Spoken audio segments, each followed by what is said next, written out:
No-Nonsense Business Principles by Thomas Green, edited by Jake Morgan. Introduction. Principle definition. A fundamental truth or proposition that serves as the foundation for a system of belief or behavior or for a chain of reasoning. Why care about business principles?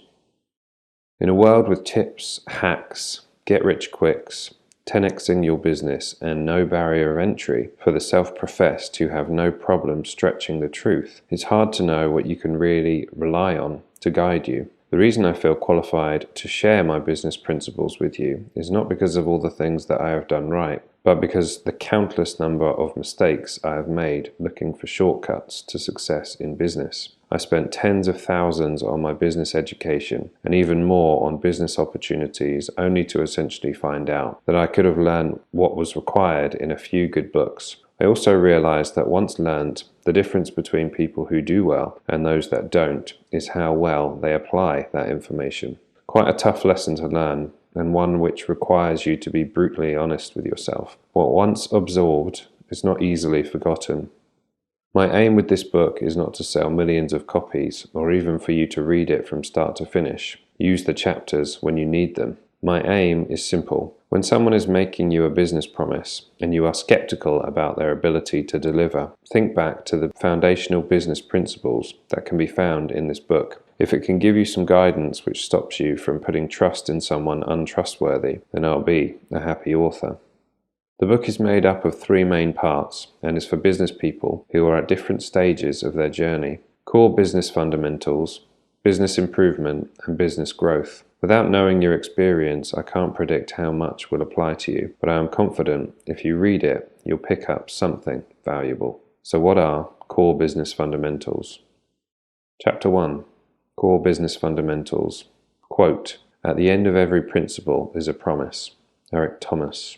Core fundamentals are internal to your business.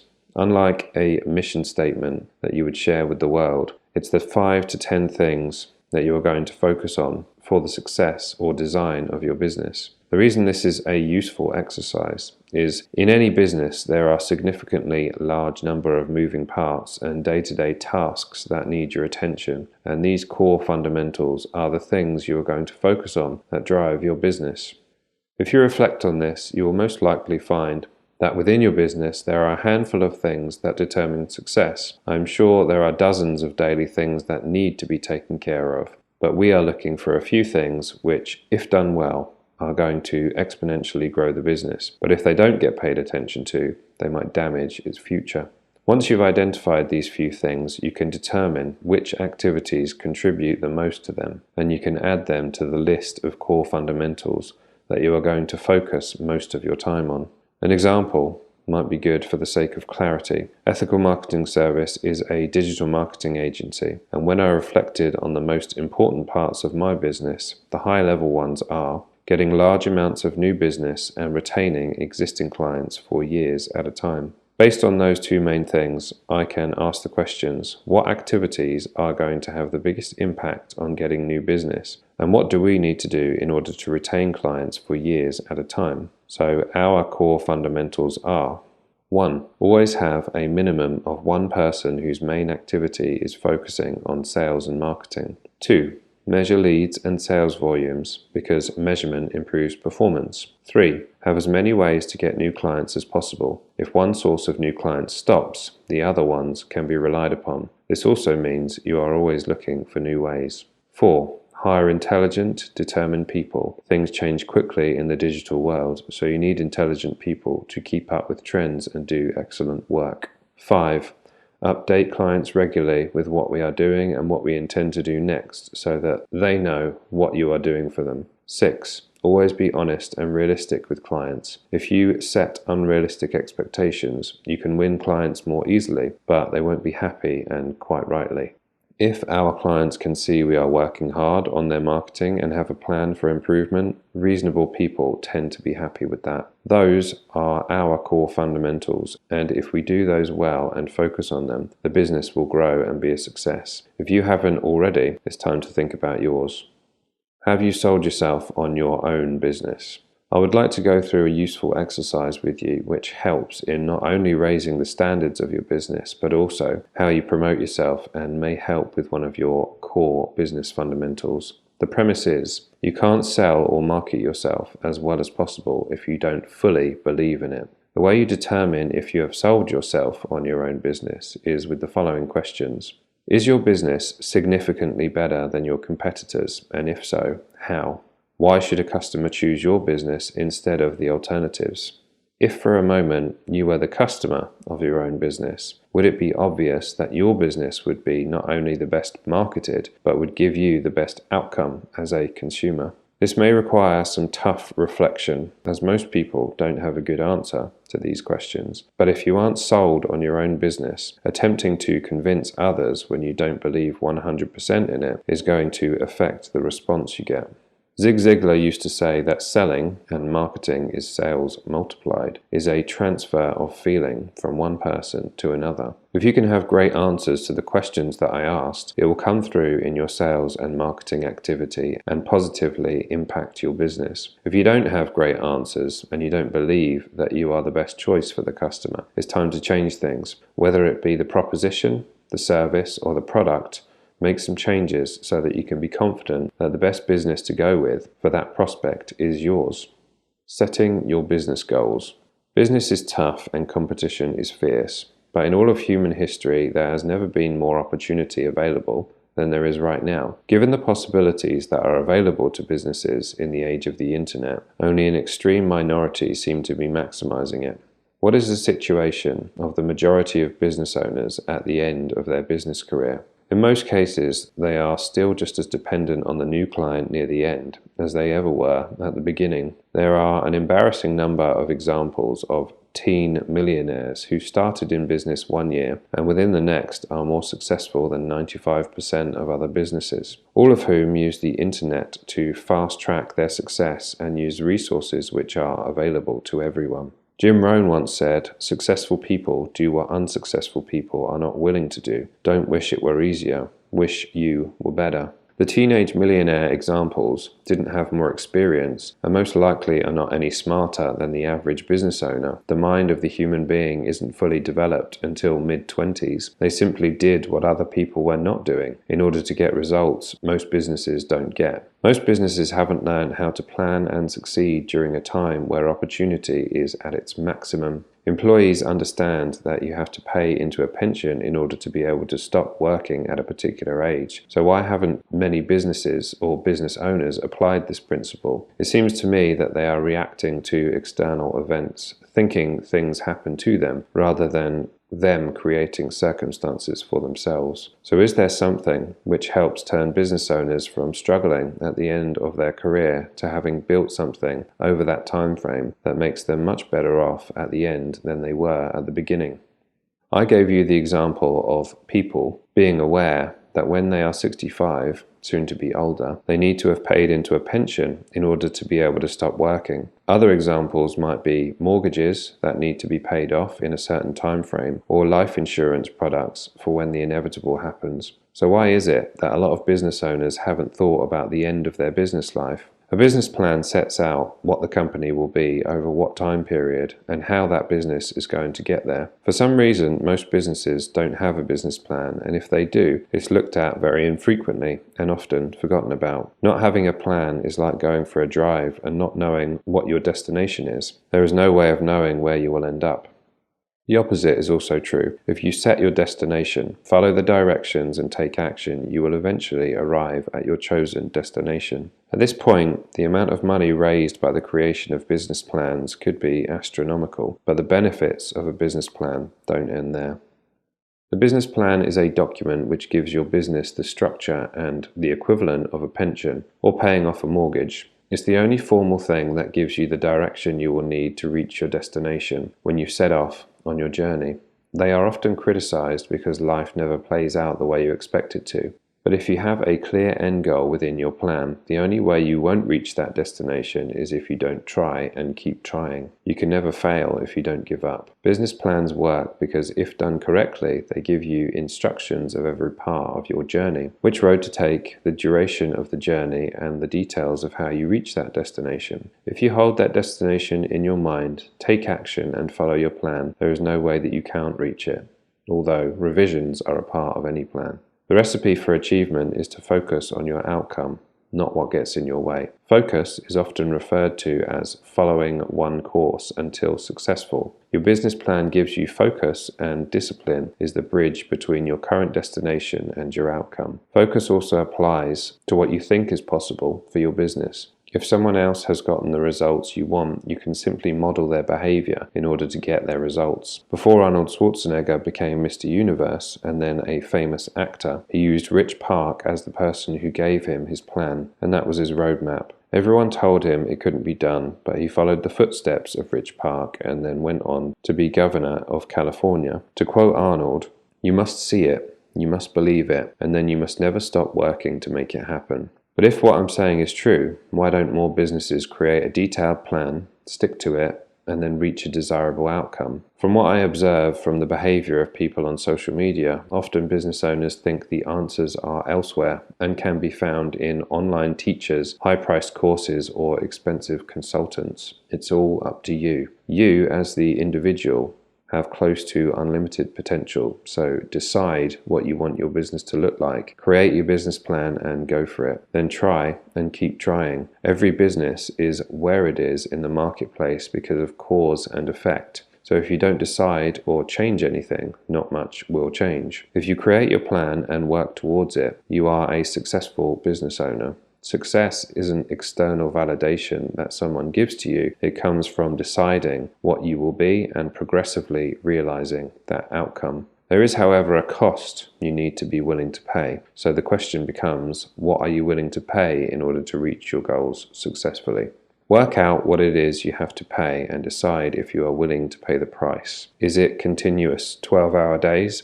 Is it working in the evenings and on weekends? Is it stressful and potentially risky? Is it really worth it? If so, exchange all of that and you will likely receive your outcome in return. Zig Ziglar put it well when he said, "There is no elevator to success. You have to take the stairs." If at all you feel fearful of planning your business out with a final outcome or exit strategy in mind, know this. Any limitations you set up for yourself only exist in your own mind, and if you don't listen to them, they don't exist. First, decide what it is you are looking to achieve within your business. Over what time frame? Imagine and see clearly what it's like when you achieve it. Create your detailed business plan, have great courage, and take continuous action. You have nothing to lose by deciding what it is that you want, so state it clearly. You have as much right to achieve the plan for your business as anyone else. Focus on your outcome, not the obstacles you encounter. Have a meaningful reason why to help you persevere during difficult times. And if anyone tells you you can't do it, it's just because it's not clear in their mind. Know the direction you are going, and the rest will fall into place for you. James Allen said, "A person is limited only by the thoughts they choose." Choose wisely, and the action you take will give you the rewards you are after. Act as though failure is impossible for you. Persist like you know you will reach your outcome. Don't pay attention to worries, they won't help. Just focus on your plan and don't allow people to knock you off course. How you go about achieving your goals will be the quality of your life. So enjoy the process and understand that your financial returns in life are in proportion to the ability to serve your customers. If you want more in life, serve more in business, and the rest will take care of itself. Earl Nightingale said, "Your rewards all the years of your life will be in precise proportion to your service. You are here to serve others just as they serve you." Be the person first and your goal will come to you after. The value of this plan is in answering a lot of tough questions about why you should be in business in the first place, and also knowing what your end goal or your exit strategy is, because it asks you to clarify exactly what it is you're trying to achieve. Having a business plan makes it more professional because it sets out what you're trying to achieve and asks you to clarify how you're going to achieve it. Instead of, I don't have a job, so I'm going to go and clean windows, a business plan will get you clarity. I want to create a business, and in 5 years, I want to have 10 employees, and I want to be turning over X amount of revenue. I'm going to get Y amount of profit. It states what you are going to do and how you are going to do it. When you take the two options that I just gave you, one just decides to go into business because it's available to them, while the other has a set plan with an end goal and a strategy. It should be fairly obvious in terms of why the latter is a valuable thing to do.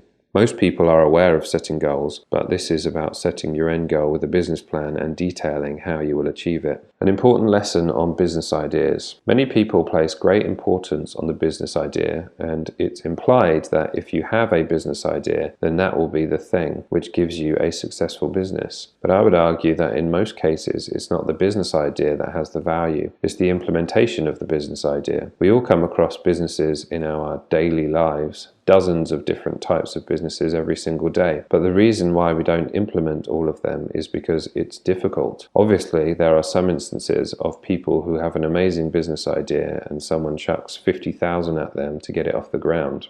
For example, this might be the case if you were to go on Dragon's Den or Shark Tank. This is rare though, and if someone does throw money at you, be sure to take independent legal advice before signing. Instead, I would encourage you to focus on a proven business model where there's an existing demand for that product or service. And the rest is just doing simple things every single day and being disciplined about it. I would focus more on the implementation than I would on the business idea. Another important principle in business is solving problems for people. Is your business, product or service solving a problem for people? It should be, and the worse the problem you're solving, the more likely it is you're going to have a successful business. If your customer is affluent, generally speaking, they don't have any problems spending money to ensure their life is hassle-free. However, you need to get the client in the first place, so how good are you at getting that client? If you're able to find the client and if you're able to make a sale, it doesn't really matter how good your business idea is. It just matters that you're able to sell it. I wrote the no-nonsense Google Ads book prior to this one. It's smart to produce a high-quality book which offers loads of value to the reader. However, when measuring the success of that book, it's all down to the ability to sell it, not how good the book actually is. The metaphor here would be, what book should I write? It's really not about the book you should write, but it's whether or not you can sell it.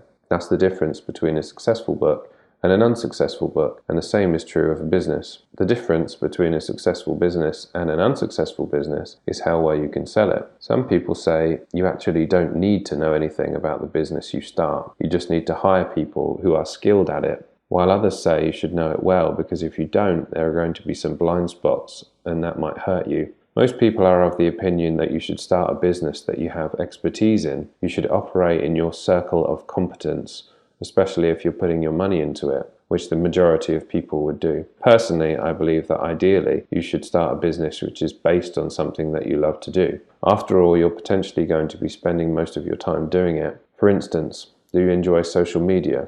Social media makes it possible to build a following, and while this is something that previously wouldn't have been able to generate any revenue, it can be highly profitable now. There are lots of people who are creating YouTube channels on fitness and they're making a living from working out, which would have been much more difficult to do before the internet. So should you start a business where the market has already proven there's a serious need? Well, it depends on what your drivers are and what you're good at. The important thing is that you start, because even if it fails, you will learn more from failure than doing nothing. And if you don't know what to do with your life, the only way you're going to find out is by trying lots of things. If you just sit around asking questions on the internet, then you're not going to get very far. Go do things. But if you're going into business, you need to know A, that you're going to be good at it, B, there's a demand and you can sell it, and C, is something that you want to do.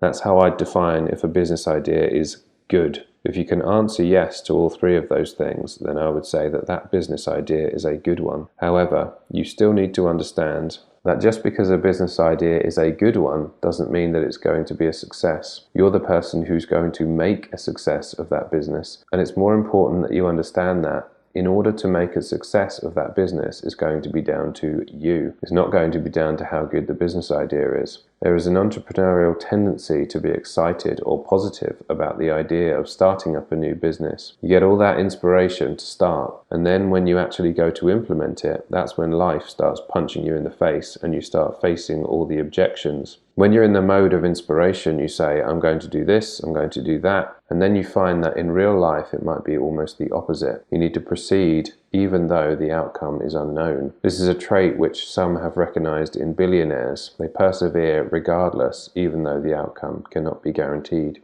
If you can do that, then most likely you're going to make much more progress than you have previously. It has become a little bit of a cliche online, but it's essentially about fear of failure. Some people get overly analytical and skeptical because they're afraid that it's not going to work. However, if they knew it was going to work when they started, they would proceed and wouldn't worry about it. Nobody can see into the future though, so the successful trait in people who have done very well in business is that they proceed despite the fact that the future is unknown. When you're in the initial stages and getting excited about your business idea, that's when you don't get any pushback. Once you start thinking about attracting customers, etc., that's when you start facing all your objections and things get difficult. You need to understand that it's about having the discipline to persevere regardless of what's happening externally. When you're entrepreneurial, you start thinking of all the possibilities, but if you haven't got a great reason why, you're not going to continue. It's very easy for that inspiration to evaporate and disappear. A tool you could use is your reason why. I think it was Nietzsche who said that a person that has the best why can bear any how. You need to have a great reason why you're in business. How do I start a new business with no experience? It is perfectly possible to start a business with no experience, and even more possible to do this if you already have money to do it. The reason for that is because you can hire someone with the skills. Your job as a business owner is to be the owner of that business. It's not the doing of the business. For example, let's say I wanted to start a plumbing business. I know next to nothing about plumbing and have no experience. So the question is, could I start a plumbing business? And the answer is yes. All I'd need to do is to hire a plumber, pay a salary, or perhaps pay the plumber a cut of the work, and I could open my plumbing business. And as long as I could get clients, I'd get the work, and then I'd send a plumber out to do the job. Because I don't have plumbing experience, I would need to do as much research as possible to determine if that person I'm sending out is actually capable, and that's important. But the reason I use that example is that I know nothing about plumbing, and yet I know I could start a plumbing business. And the reason why I'm confident I could do that is because I'm very good at marketing. There's an old phrase which says that if you're good at marketing, or if you know how to do marketing, you can be in any business because you know how to get the client. Really, the business you're in is not the thing itself. So it's not the plumbing.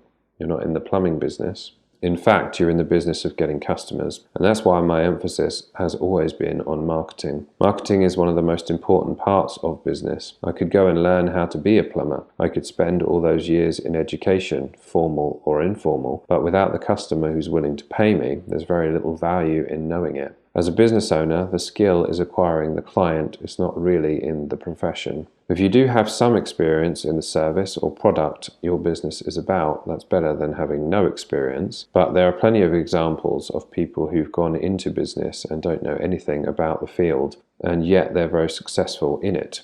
The only caveat to it is you need to either pay someone a salary if they're an employee, or it needs to be some sort of cut of the job in order to get them to do it. If you are looking to start a business and you have a lack of capital, everything depends on the type of business you're referring to. For instance, if you wanted to start a bank, then you're going to have a lot of money available first. However, the good news is many online businesses have a very low financial barrier to entry. Often people think that it requires money in order to start a successful business, and there's no way around that. But in fact, many entrepreneurs say that when they didn't have money and put in hard work and hours instead, they were more successful than when they'd started business with money to start with. So all of that hard work, hours and determination made that business successful, not the money. Your hard work makes up for the lack of funds, but you need to understand that without money, it's all going to be down to you. If If you can't hire anyone to do those tasks that you don't want to do, you'll have to do them. And there are certain things that you're going to have to learn very fast, which maybe you'd rather not learn at all. You may not want to do your bookkeeping, for example, but that's one of the tasks you'll have to do. It's the position I was in when I started, and there's no substitute for hard graft and long hours. You have to work as hard as you possibly can on things that you have no experience with and may not want to do, and you need to make it on your own. At the time of writing this, you can start a business for £12 legally. You don't need more money than that. If you don't have any money and you're selling a product, then you'll need to sell that product for a commission, so you don't have to buy it first. When you get your sale, you can let the provider of that product know that you've made a sale and then send it out. Sometimes that's referred to as an affiliate, and there are plenty of local ways you can have an affiliate business. If you look for affiliate marketing online, there's going to be very little value for you there. So you can find someone who's selling products and ask them, can I sell your products, and if so, will you give me a commission? If it's a service-based business, then you will need to get the client and provide the service in exchange for the fee. If you have a perception that you don't possess enough skills to be in business, Jay Abraham created a product called Hidden Assets, and he would say that often people claim that they don't have skills, but actually they have hidden assets. An asset in this context is something that you can make money from, or some kind of existing value that you can provide. If that sounds like you, I suggest you make a list of all the things that you can do, because that would give you an idea about the types of businesses that you can create. The truth is that most people possess some skills they could leverage and have the ability to solve problems for other people. You just need to determine which skills you do have, which one is best for the market, and also what you would want to do as a business. If you are scratching your head and still feel you don't have any skills you could use, no problem. To be in business, you just need to go get them. If there's a business which you would like to be in and you don't have that skill, there's enough information on the internet right now to be able to develop that skill if you really need to be in that business. It just depends how serious you are. If you're a first-time entrepreneur, you're definitely not going to have all the answers yet, but there's a great question that I've learned from business coaching, and the question is, who do you know who? You will regularly come across things you don't know as an entrepreneur, because in business you need to solve problems for people. If they knew how to solve those problems themselves, then they wouldn't need you and you'd have no business. So in business you need to continually solve problems, and you're not always going to know how to do that. You ask the question, who do you know who? In all of those instances, who do you know who might be able to help you with this problem? You can list a load of those people down and you can work your way through that list. Let's say you start your business as an entrepreneur and there's something you don't know how to do. An example might be your tax return. Who do you know who might be able to help you with that? One of them might actually be Google. Another great source of info is YouTube. Or maybe you've got a friend who knows a little bit, or even a friend who's in business. You can post on an online forum, and Facebook's got some good groups for supporting businesses. Basically, you don't have to know everything, but you are responsible for finding the answer. You need to know the question, who do I know who can help me with this? Then you go find the answer. You also have to know how you're going to acquire your client. Sometimes it is the case that people will go into business, but they won't know how to get the client. And I've spoken to many clients who start their website thinking that if they have their website, then they will get clients. Unfortunately, that's not necessarily true. An analogy is opening a shop, but having it in the middle of the countryside somewhere. Basically, no one's going to find your shop unless you decide to drive them there. In this instance, if you create a website, no one's going to find your website unless you are able to acquire clients or send clients to that website so they can become your customer. And so the thing I would stress the most for first-time entrepreneurs is, how are you going to get clients for your business? The delivery of that product or service is always important, and it almost goes without saying that you need to be able to deliver on what you are selling. But the skill which most entrepreneurs and most businesses struggle with is actually acquiring the client in the first place. If you can acquire that client, and if you can get clients at will, then you can work on all the rest of the things afterwards. You can make your product better, you can make the delivery of it better, you can improve it, you can work on your team, you can work on hiring the right people, but all of that other stuff is not really needed until you get your sale, until you get clients who are willing to give you that money. Consider what it is that makes you different from your competitors. Often it's the case that if someone decides to set up a local florist, for example, they're going to sell flowers just like the other florists in the area, and there's nothing different about their business. People often don't consider how they're going to get sales. It's imperative that you know where your sales are going to come from and how much it's going to cost you to acquire them. Some people have budgets when they start up new businesses, but often it's the case that although they have budgets, they don't know what it's going to take to acquire a new client. If your budget is £200 a month on a particular media and it turns out you can only get one client based on that budget, then you're only going to get one client per month, and that may not be enough. The two main things I would focus on if you're clear on being able to provide that product or service is that you're able to get the sales first, and then what is it that makes you different. If you're worried about your age, it doesn't matter. There might be some exceptions, for example, some limitations if you're very young, but once you're 18, 21, depending on which country you live in, there are no limitations based on your age. It's all about what value you deliver to the client. And if you can do that, no one will care about your age. In rare instances, a prospect may ask questions if you're particularly young and you're selling a high-ticket item. They may feel that you lack experience. In this instance, you will have to be able to justify your expertise in a way that overcomes their preconception. If you can do this, you'll win their custom, and if not, chalk it down to a learning experience. Essentially, no one actually cares how old you are. They only care about what it is that they'll get if they give you their money. Personally, I wouldn't even consider age. It doesn't make any difference whether you're really young or really old or anything in between, as long as you can solve their problem and provide value for money. People only really care about what's in it for them, so if you can deliver value for them, they're not going to worry about how old you are. There's a great story about how KFC was created. If you're interested in those types of stories, you should look it up. If I'm not mistaken, KFC was created by the Colonel at the age of 65. And if you look at the success of that business, when most people are retiring right now, a lot of the great businesses are started at the end, quote unquote, of people's careers. The good news is that business is not like a professional sport. So unless your business is actually being a professional sports person, you've still got decades of your business career left to build your business. Regarding gender, any business that a man can do, a woman can also do, and vice versa. There's no business that's excluded for women, and in any case, the market doesn't care about your gender. If you're a successful person, then you will be rewarded by the market, or at least you're more likely to be rewarded by the market. And if you're an unsuccessful person, then most likely your business will fail. It doesn't care about gender. Yes, there is a percentage of the market who may still discriminate based on gender. So if you do come across someone who says, I don't want to do business with you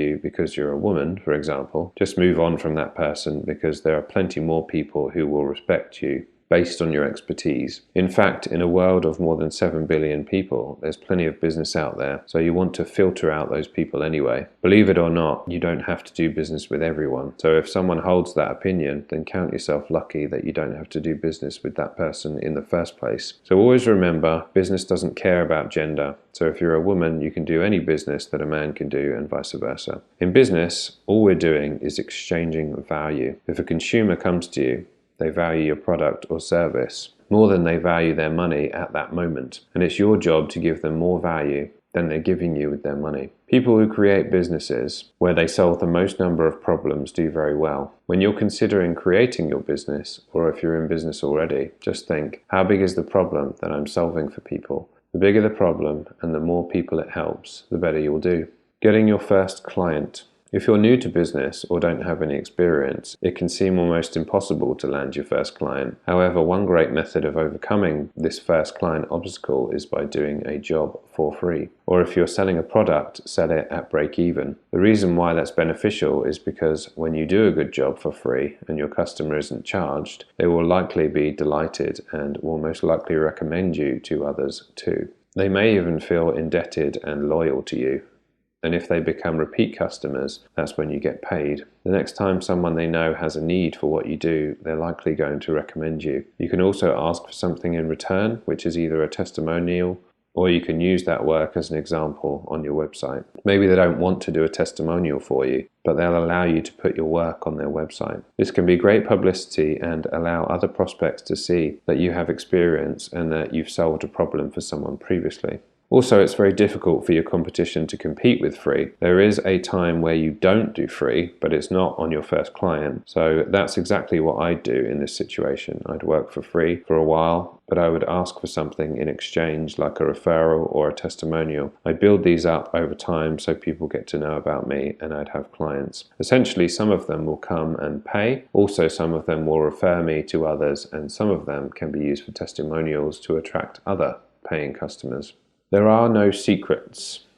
In this context, I want to place emphasis on the fact that there are no secrets being kept from you. There is no biggest business secret in the world for you to apply which will give you the success that you want. Obviously, individuals have their own personal secrets, but in the context of success for your business, nothing is being hidden by a small group of wealthy business people. Earl Nightingale created a product called The Stranger's Secret, and it was in relation to setting goals. The reason he called it The Stranger's Secret was because of the amount of people who actually took action on doing it, and also how powerful it is to set goals. He's essentially saying it might as well be a secret because of how powerful it is. But the term secret in business has often been used to sell stuff you don't need. You need to understand that if anyone's trying to sell you a secret, then it's a sales device used to lure you in. It's not a secret. It's often the case that information isn't new, it's just recycled. I've learned a lot of these principles that I'm sharing with you from someone else. This isn't new from me. I might have my own take on things, which I hope is valuable, but at the same time, there are very few secrets, and I would encourage you to stop looking for secrets and rely on yourself. What's going to make your business better is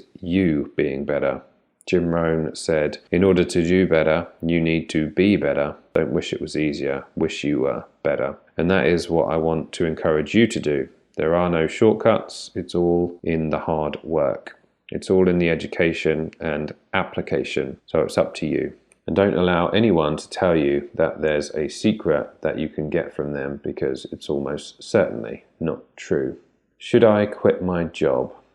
Ideally, you should have enough money to support you for a certain amount of months in case the business doesn't make any money. That's important just because if you quit your job and you don't have any support or any savings, you're in for a difficult time. Very new businesses fluctuate in their performance because no one knows about you and you don't have any existing customers. If you don't have any savings, then don't let that stop you though. You can still start part-time and do all the things you have to do in business over a longer period of time whilst you're working in a job. An example of that might be to start by getting a website and start learning how to do all of the skills that you need for your business. I'd consider lining up all the relationships, bookkeepers, accountants, etc. that you'll need. Then when you have all those things sorted out and you have a few good months of funds, as many months as possible ideally, to keep going if the business doesn't generate any income, you can support yourself if the business can't pay you.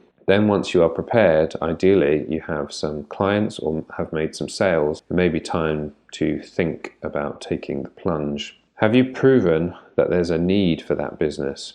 If there is a demand for your product or service and you've got all those other things that I referenced in place, then you can go into your job and you can hand in your notice, and you can be relatively confident that once you leave, you can throw your whole self into your new business in the knowledge that you are well prepared. It's unfortunate, but a lot of people quit their job when they're not prepared, meaning they haven't done those things mentioned. This means they have to figure out those things as they go instead of looking for work. And that's worse. And what's worse, not only are they unprepared, but they have no proof of concept. Get prepared, have a cash reserve, and then you can quit your job with a reasonable degree of confidence that you're going to be okay for a while. And don't forget to work your ass off. What's so hard about starting a business? The reason it's hard is because you're new and no one knows about you. You need to be able to take a salary as a worker or business owner when there isn't anyone to pay you. When you're creating your business, you're essentially creating income for yourself, because if you just take an income as an employee, your employer has already done that for you. They've got all the clients and they're giving you some of that money that those clients are giving them. Whereas if you're starting in business, there's nothing.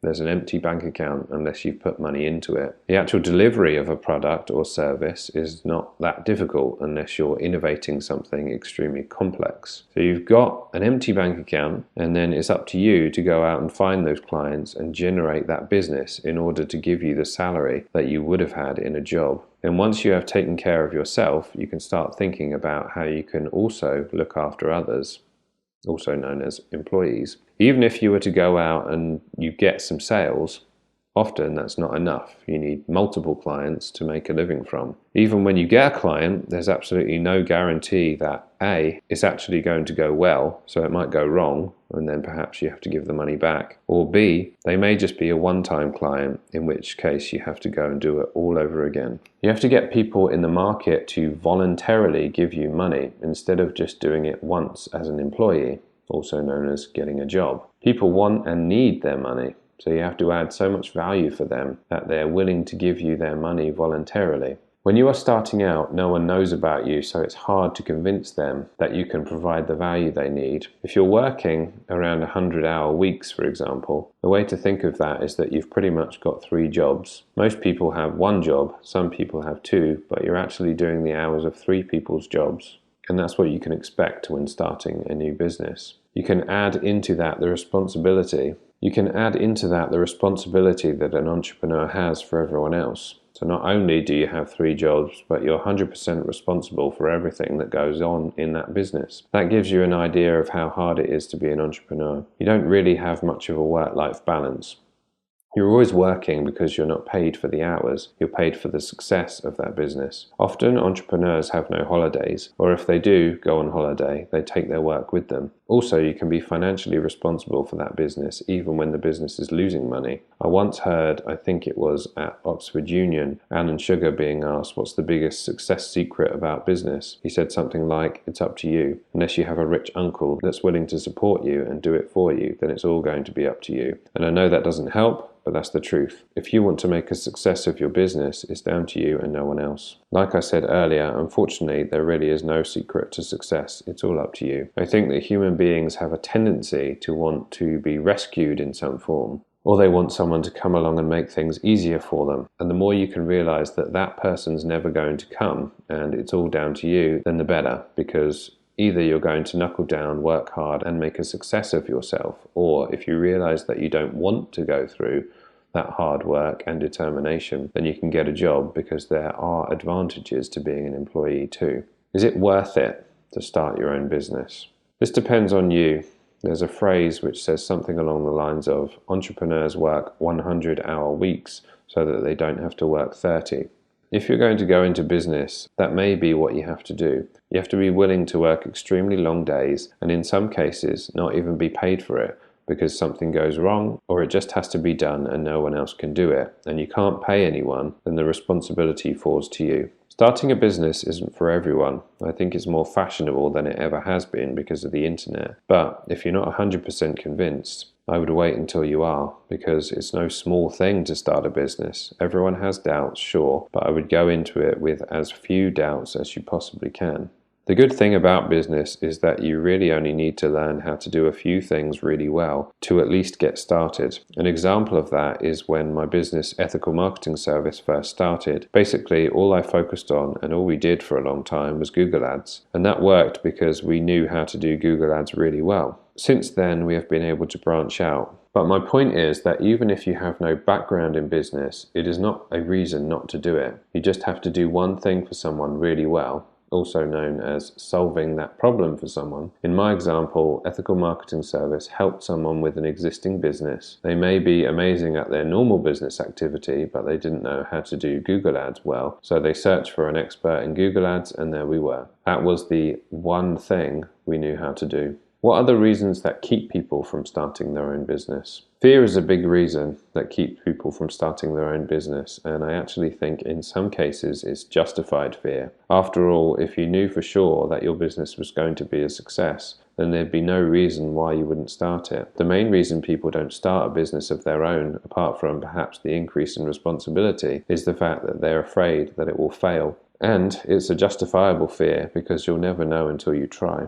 You just have to be the best possible person you can be and work as hard as you can. There are a couple of challenges I had when I first started, which I look at as difficult contradictions. The first one is the fact that in order to acquire new clients, some form of investment is required in order to acquire a client. You need to spend money on promotion. But when you're first starting, you're dependent on the business for your salary or to live. On the one hand, the business needs to spend money on acquiring new clients, and on the other, you personally have to extract money from the business. No one knows about you when you're first starting, so it's basically the time where if you haven't had some sort of capital injection, then you've got the least amount of money and the least amount of recurring revenue than you ever will have. And you need to spend money in the business in order to acquire new business. And on the other hand, you have to rely on the business for your living. So which do you do? If you decide not to go down the route of advertising to save money when you're first starting, then it's all about your time and your effort in order to acquire those clients. And again, that creates another contradiction because you have to put time and effort into acquiring them. But when you do get a client, you have to do the work in order to keep them. So whilst you're trying to do the work in order to keep them happy and to get paid, you also have to think about putting time and effort into acquiring another client.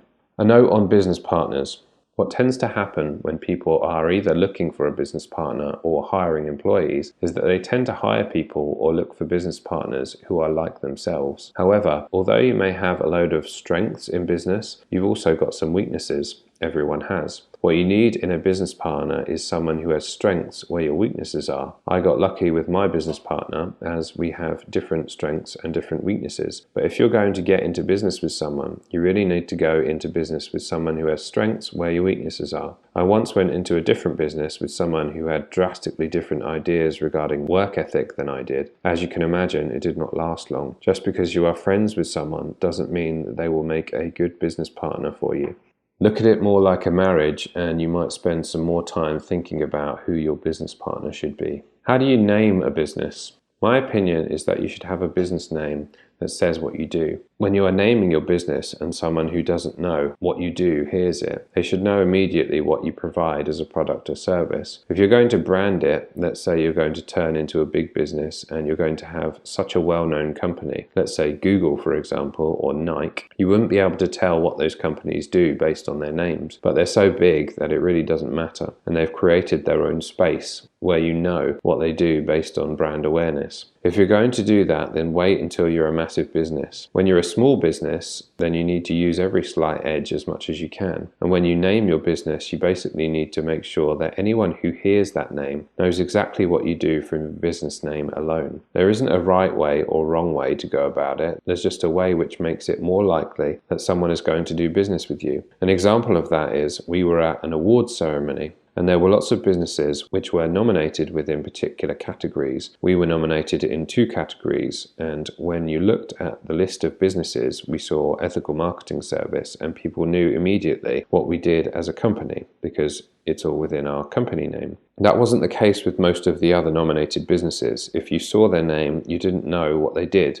So this gave us an advantage. This is because if someone were looking for an ethical marketing agency, they were much more likely to do business with us because they knew we offer an ethical marketing service. While in the case of other nominated businesses, they would have to find out what the other businesses did before they decided. Even if you decide to name your business as something which has no resemblance of what you do, you can still name parts of the business after what you do. For example, Google is a search engine. Their company name is not Google search engine, it's just Google. However, when it comes to advertising, then you're adding in an additional step. In this case, Google Ads. First, someone needs to find out what it is that you do before they decide to go into business with you. Whereas if they know exactly what you do, you're removing a step or perhaps a hurdle in the path to purchase. There's no right way or wrong way to do this. It's really just about probability. You can name your company whatever you want to. It doesn't matter what you name it outside trademarks, of course, which you should check whilst you're naming it because there are all sorts of complications around that. There's no right way or wrong way. There's just how probable is it that someone's going to do business with you. And so the principle that I adhere to is that when you're naming a company, you have to make sure that anyone who hears that name knows exactly what you do from the company name alone.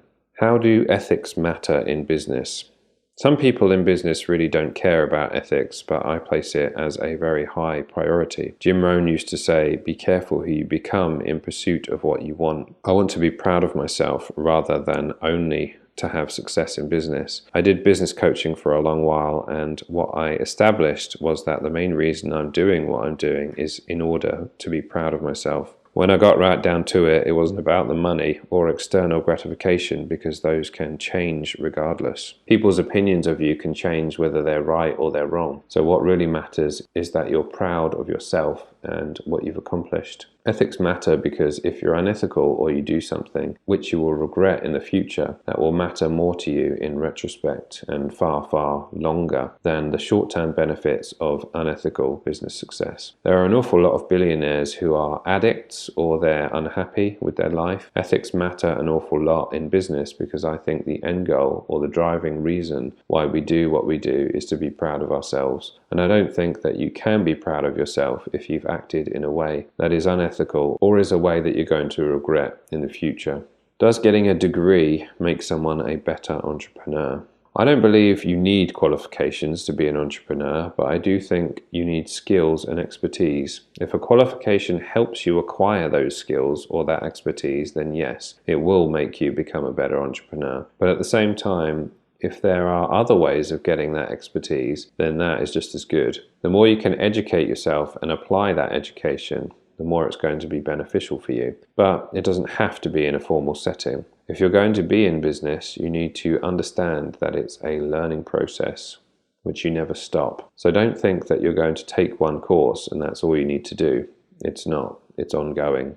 How do entrepreneurs think compared with non-entrepreneurs? What springs to mind with this is attitude to risk. I think most people do have business ideas. I've spoken to plenty of people who are not business owners and they're not entrepreneurs, but they have good ideas. They don't tend to implement those ideas because of the risk involved, whereas in the case of an entrepreneur, if they have a business idea, the risk associated with that idea doesn't tend to stop them. And so they're quite willing to take action on a particular idea because whilst they may recognize that there is risk, they're not going to let that risk stop them. There may be some other differences, such as work ethic too, because if you're an entrepreneur without a good work ethic, you're probably not going to get the idea off the ground in the first place. Perhaps if you've got capital, if you're willing to delegate and hire people to do the work that you're not going to do, etc., this can compensate for poor work ethic. But typically, entrepreneurs are willing to work extremely hard in order to achieve the goal that they have set for themselves.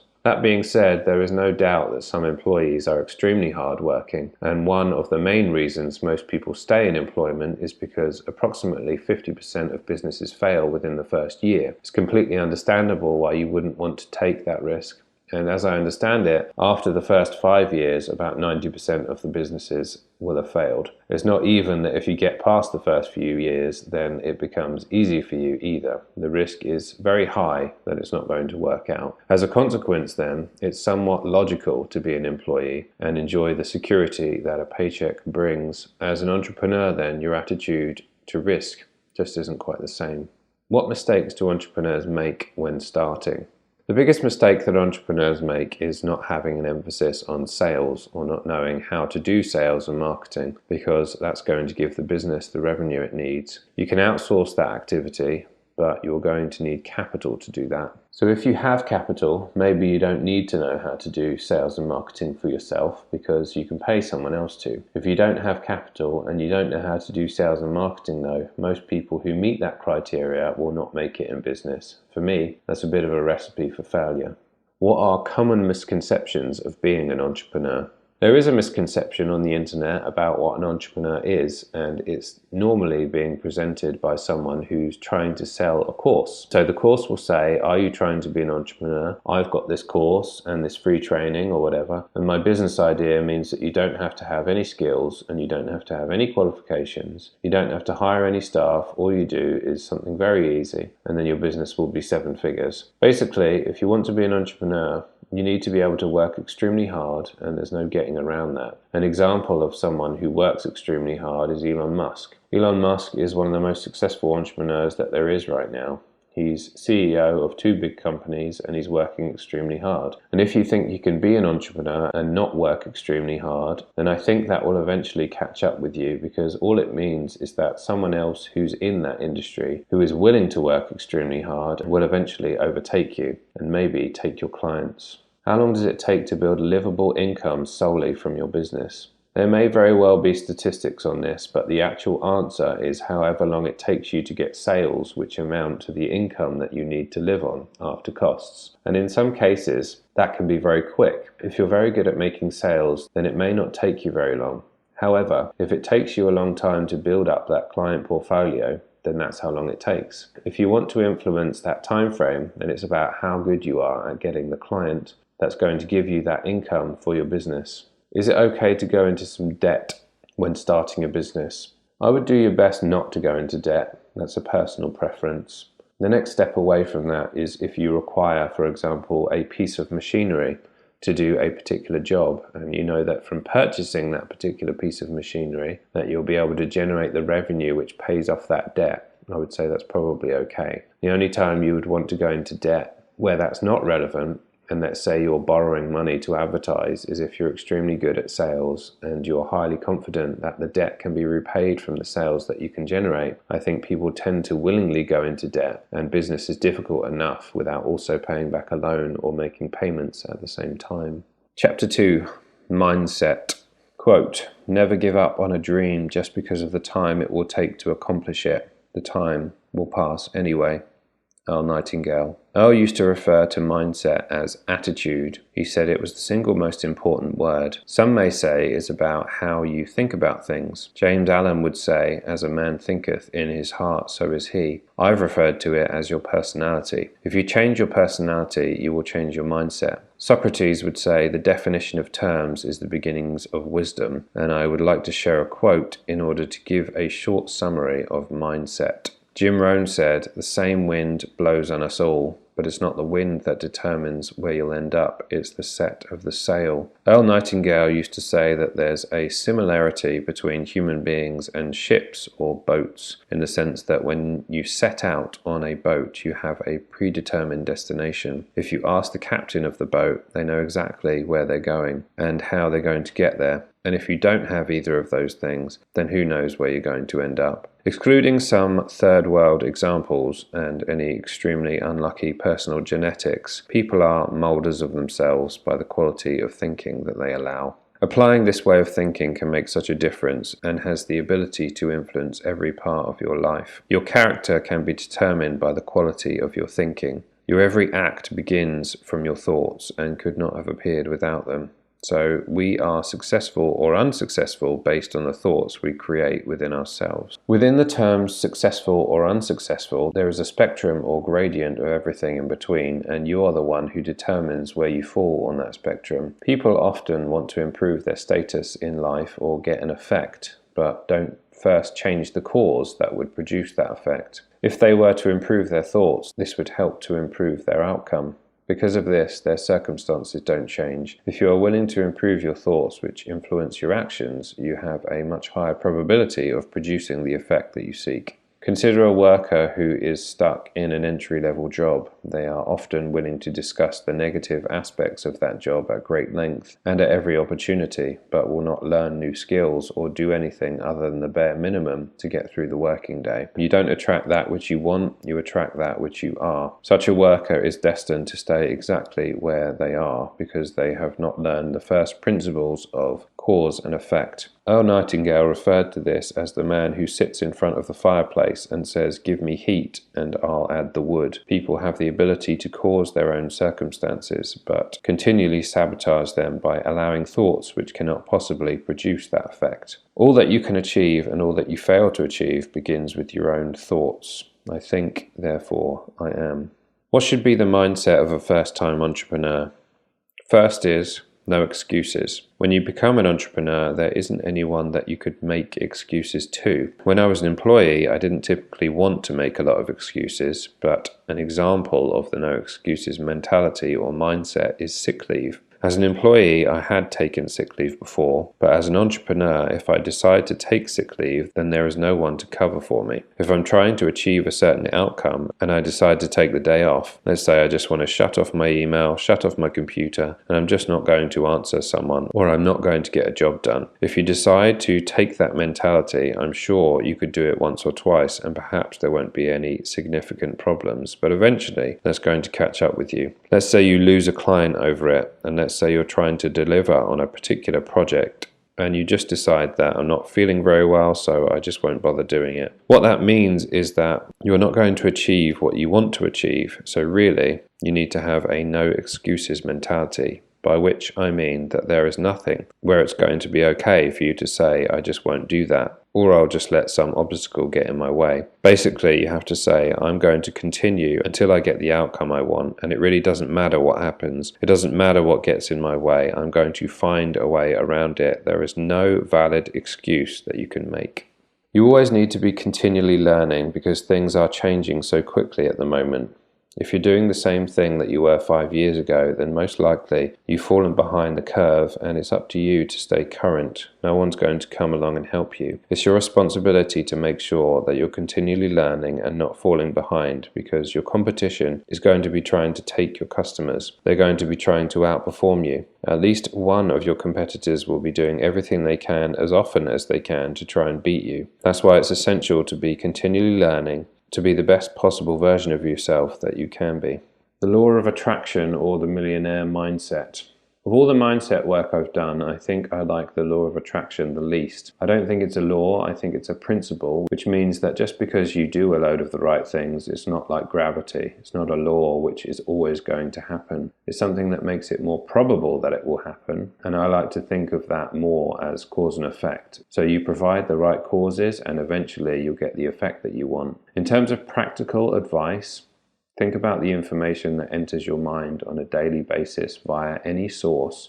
So whether it's books, videos, audios, or the people that are around you and the words that they say, all of these things will have an influence on A, what's going on in your mind, and B, the types of actions that they are likely to produce. Read as many books as you can that are written by people who you would like to model your mindset on. Look at what these people are doing, not what they are saying. When you are doing an activity where you could be listening to something else, like commuting to work, for example, always be listening to the types of information that you would like to form part of your mental toolbox and personality. I suppose I'd refer to it as conditioning yourself. With every piece of information that you listen to which has the right mindset, what you're doing is just influencing yourself a little bit. I think it was Zig Ziglar who said something along the lines of, for every negative piece of information that you hear, you need to counter that with 16 positive pieces of information. If you think of it as a scale, you need 16 times as many positive messages for every single negative message that you hear.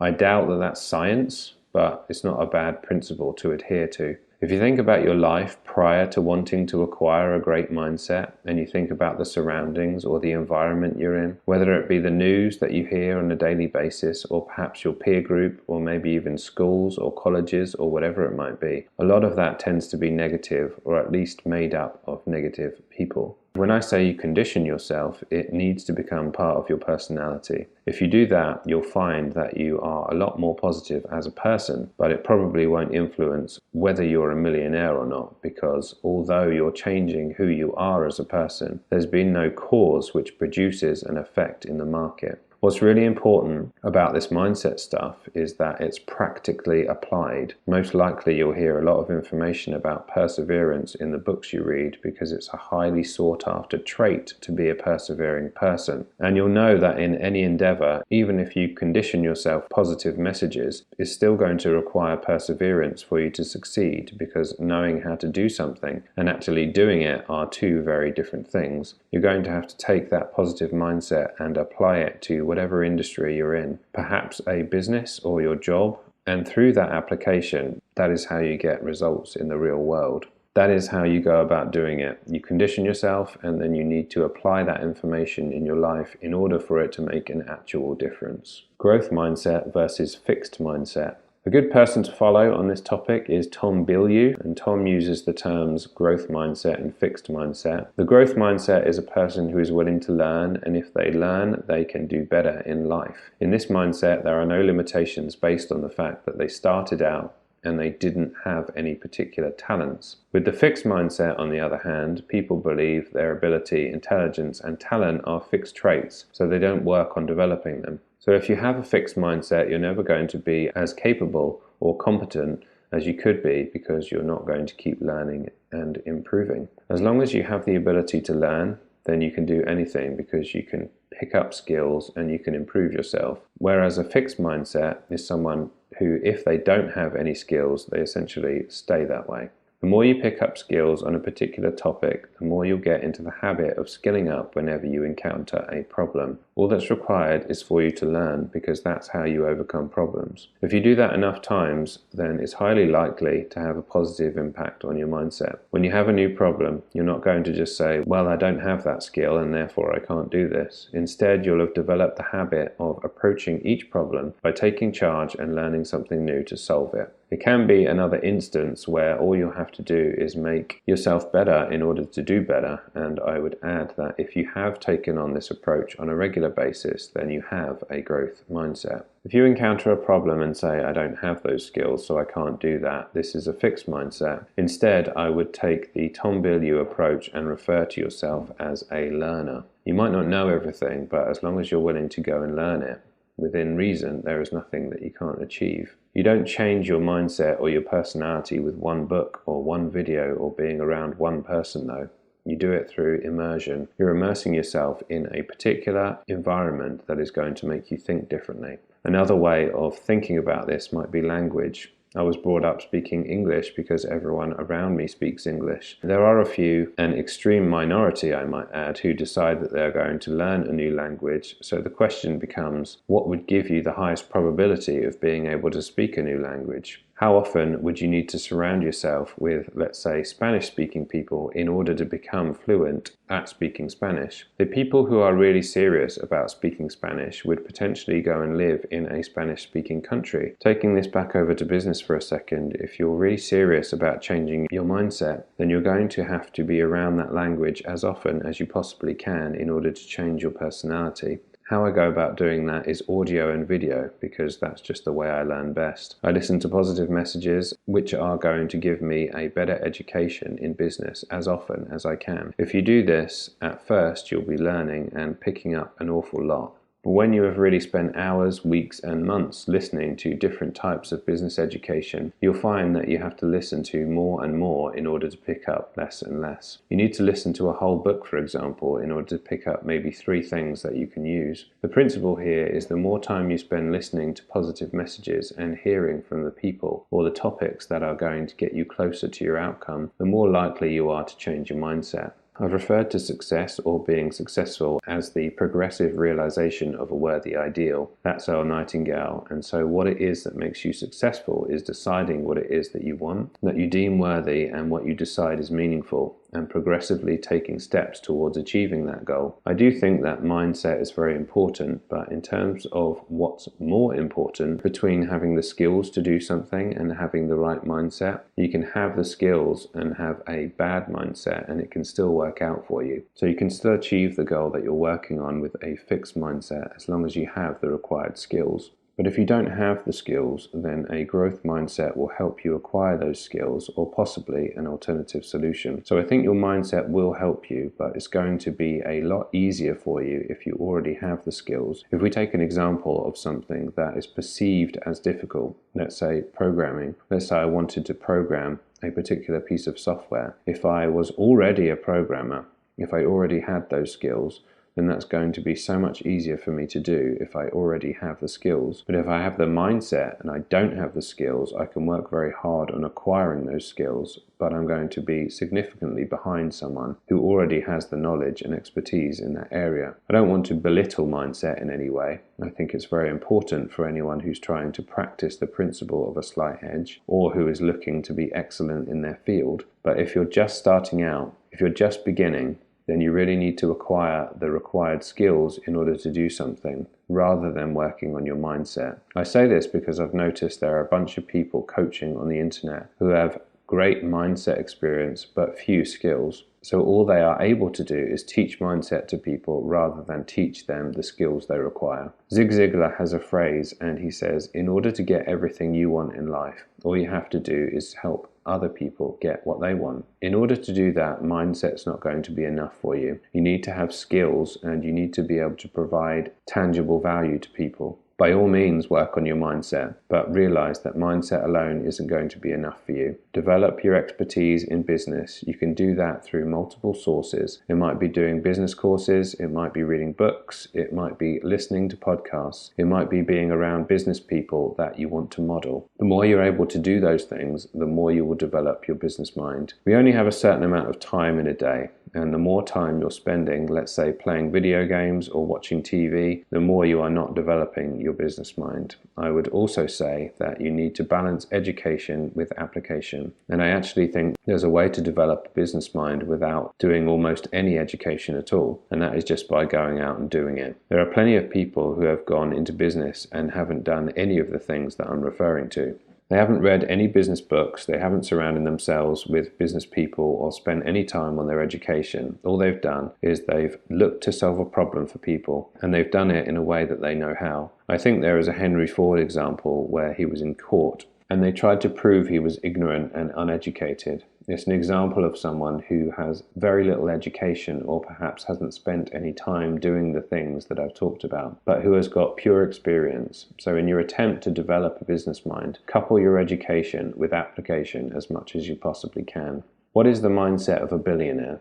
Most billionaires work as though it's not work. They're doing 90 or 100-hour weeks in some instances, and partially the reason why they're doing that is because they love what they do. Warren Buffett, for example, hasn't needed to work for quite some time. He's far past the age of retirement, but because he loves what he does, there's no reason for him to stop doing it. The other thing to bear in mind, once you get to the stage of a billionaire, is that their businesses are very scalable. You could probably have a local or perhaps regional business and do very well from that, but the chances of you becoming a billionaire from that business are quite small. Whereas if your business can scale either nationally or worldwide, if you can help 1 billion people, it becomes more probable that you're going to be a billionaire. In this topic, people conflate the difference between net worth and cash. There are some people whose net worth is staggering, but it's all measured in assets and shares. If you own a massive company and then suddenly the value of that company takes off, then your net worth might be very high, but the money that you have in your bank account hasn't changed at all. The way to think about this is that if you own a property,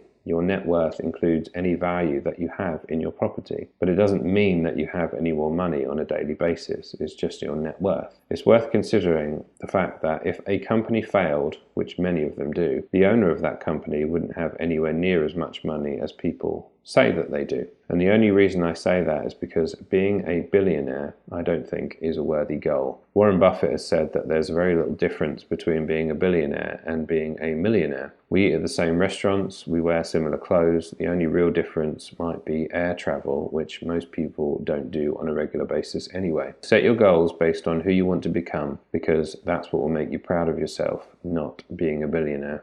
What is the mindset of a great leader? There's an awful lot of talk on leadership. I can't recall exactly where the definition was from, but one which I really like is that a leader knows exactly where an organization or a team should go, which direction it should go in, is able to communicate that to the rest of the team and get them engaged in that goal or that outcome, and see where the rest of the team fits into that goal. It's all very well a leader having a particular goal, but if the team isn't really that engaged in that goal, they don't really care that much about it, then the person is not really that much of a great leader. The rest of what makes up the mindset of a great leader might be what happens when you come up against obstacles in your attempt to achieve that goal. This is having a no excuses mentality, which is essentially when you're working towards a particular goal, there isn't an excuse which is going to be valid. I will find a way. This is how I interpret leadership, or having a great mindset of a leader. How can you develop the mindset of a champion? Everything I've covered so far, which is surrounding yourself with positivity, conditioning yourself, immersing yourself as much and as often as you possibly can, they all apply here, except with the slight difference of additionally adding modeling. What I mean is, if you did want to become a champion, who would you want to model? The language, being a champion, is often related to sports rather than business, but basically, you do absolutely everything as much as you possibly can do to model the champions that you already see as people that you want to be like. The other thing I would add is to have a great reason why, because if you want to be a champion, that's probably going to require a lot of suffering. You're probably going to want to give up, but the person who has the right why can bear any how. Earl Nightingale used to say that there is no product that can't be made better, and there is no service which is done as good as it could be, which means there is opportunity for absolutely everyone to do it better. Chapter 3, Business Improvement. Quote, "For things to change for you, you have to change." Jim Rohn. Often it's the case that when business owners are looking to increase revenue, they mainly look at increasing the number of new customers, and that is where all the effort goes.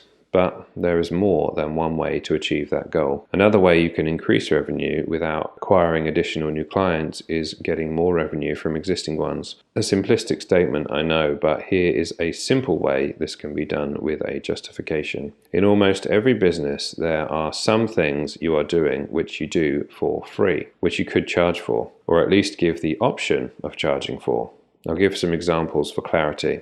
I am often hiring local tradespeople to come and do work for me, and typically what I do is call or email, ask them if they can help, and if so, when can they arrive and get it done. Some say they aren't available until next week, and some arrive the next day. But I've never heard anyone say, I can come next week, but if it's urgent and you want it done immediately, I have an urgent 24-hour call-out option and it's an extra £50. In some instances it will be relevant and in others not, but the point is that some people are arriving within 24 hours anyway, so they are doing something for free, which some clients might be willing to pay extra for. That's an example of turning something you are doing for free into additional revenue. That is a service-based business, but if we take it over to e-commerce for a second, you could also charge extra for same-day dispatch, and if you are prompt with getting orders out anyway, it's something which people would pay for that you're already doing. That way, you also get to prioritize customers who want to jump to the front of the queue, and the people who don't mind waiting longer don't need it quickly anyway. I have mentioned previously there is a segment of the market which will always pick the highest price, and this also applies to additional options you may offer. So the question becomes, what are you doing for free that you could potentially charge for? If you have good answers to these questions, the increase in revenue you could get from this might be equivalent to many new customers and certainly qualifies as a hidden opportunity within your business. Optimization applied to your business. Optimizing, not in the Google and Facebook context, but optimizing parts of your business is something I learned from Jay Abraham. I interpreted it as if you make improvements to parts of your business, which you are doing regularly and that require no additional effort, there is geometric or exponential improvement that can be made. This can mean your business grows more than it would have for no additional effort. The example given for context is a voicemail. Whenever you call someone, there is a high probability that it will go to voicemail, yet barely anyone is prepared to record one. Not many think about how you could get the best possible response from it when you do, and yet it's something that we do sometimes day in, day out, and with a slight change or slight improvement, you could get an increased response, and over time, that ends up in more callbacks and perhaps more revenue. It requires no additional effort or cost to do it, once you have a better way. But when you add this principle to all other improvements that can be found, there is a compounding effect that can really make a difference to your business. To be clear, the voicemail is an example to explain the principle. The principle can be applied to dozens of daily things which then have a compounding effect on your business. In order to give the most value, I have some examples, but to make the most of this principle, you should look for these within your business, as you are the one who knows the most about it. The other examples are email signatures, the way you answer the phone, the way you end a call, staff meetings, welcome communication for new clients, potential cross-sells or products or services, affiliate relationships for services that you don't provide. All of these things, once they are improved or set up, take no extra effort if you do them well or badly. Yet if you take all those things and improve them, and anything else you might find as you search for them, you are optimizing your business. What are you doing each and every day which, if you found a more efficient or effective way to do it, would take no extra effort from you? How can I get more leads for my business? There are two types of leads. One is an unqualified lead and one is a qualified lead. Unqualified is basically you have the name and contact details of a particular person. They don't know about you and they don't know that they're going to be contacted. And there are different qualities of unqualified leads. Some will be a good prospect and some won't be a prospect at all. For example, I have a digital marketing agency, and so I may have a need for accounting services because I'm a business owner. I could be an unqualified lead for an accountant, but in fact, I'm not looking for an accountant right now. I don't expect anyone to call me about that particular service, so that makes me an unqualified lead to an accountant who's looking for business owner prospects. A qualified lead might be, I'm interested in hearing from someone about their service, and I already know about you and I know that you're going to call. That's the difference between a qualified and an unqualified lead. So how you go about getting more leads is essentially the same as the question, how do I do marketing? There are plenty of ways to get leads and plenty of ways to do marketing for your business. Digital marketing is one way you can go about it, but the most effective way that you go about it, and also how much effort that you're willing to put in, really depends on what business you are in.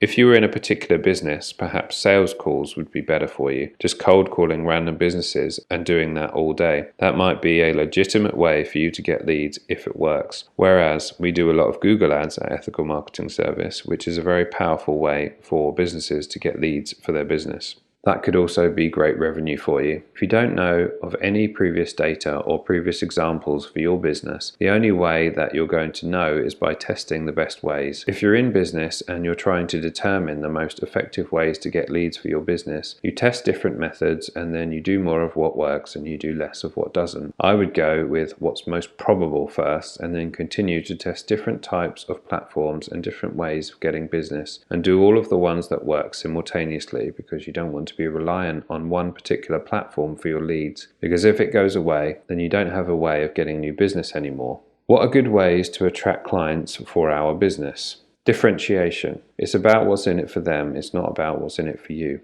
You attract people by being different, by doing more than other businesses in your market. I do a social strategy where I'm constantly putting out podcast content because I think that this content is valuable to my market and valuable to people who are going to potentially be my client. You can drive traffic to your site or your landing page and you can give information out for free in exchange for their details, and you can follow up with them. The issue with some of this is that things are generally getting more competitive. So the more competition, the better you need to be. The principle that I would go with there is that it's really about what's in it for the client. The more valuable you are to them, the more likely they are going to be your client. So a good way to attract clients is by being highly valuable to them and caring about what they want. Being helpful is actually a way of attracting clients, and I mean that on a one-to-one basis. There are lots of people who end up doing business with others just because they've been helped by them. I actually think there's a lot of value in doing that. There are a lot of attempts at the moment to do it on mass scale,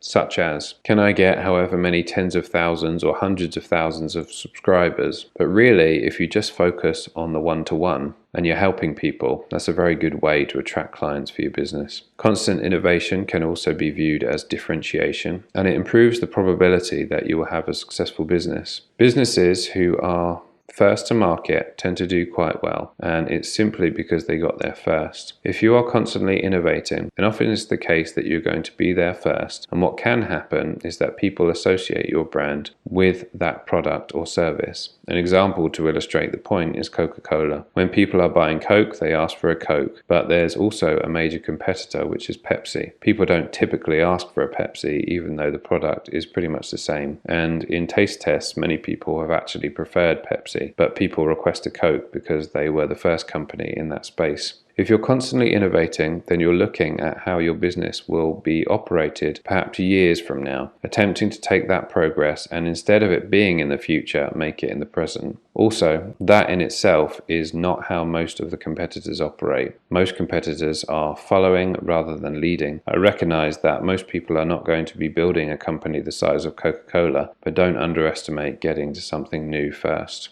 What are some unusual business models? Some of the most interesting business models and how it relates to marketing is one which relies on referrals. In this model, instead of doing any type of marketing, once there is a pool of existing clients, for every new client that you bring on, say, in order to be a client of ours, you need to refer someone who will also be a client. And if you are unable to do that, then we can't accept you as a client of ours. You also do that for the next client that they bring along. You don't have to advertise, and you can openly say, we don't advertise, we pass on those savings to you, but in order for you to be a customer of ours, you also have to provide us with another customer. You'd have to have a certain element of maturity in your business to be able to use this model, because you may have to turn down clients who are unable or unwilling to refer. So you'd have to be in a good financial position to be able to turn away business. But even so, I think there's a lesson within that example. The lesson is you dictate terms of how someone is going to do business with you. When you have a growing business and you're ambitious, you'll likely want to take on clients which perhaps you wouldn't take on if you had a bit more leverage. But as you get bigger,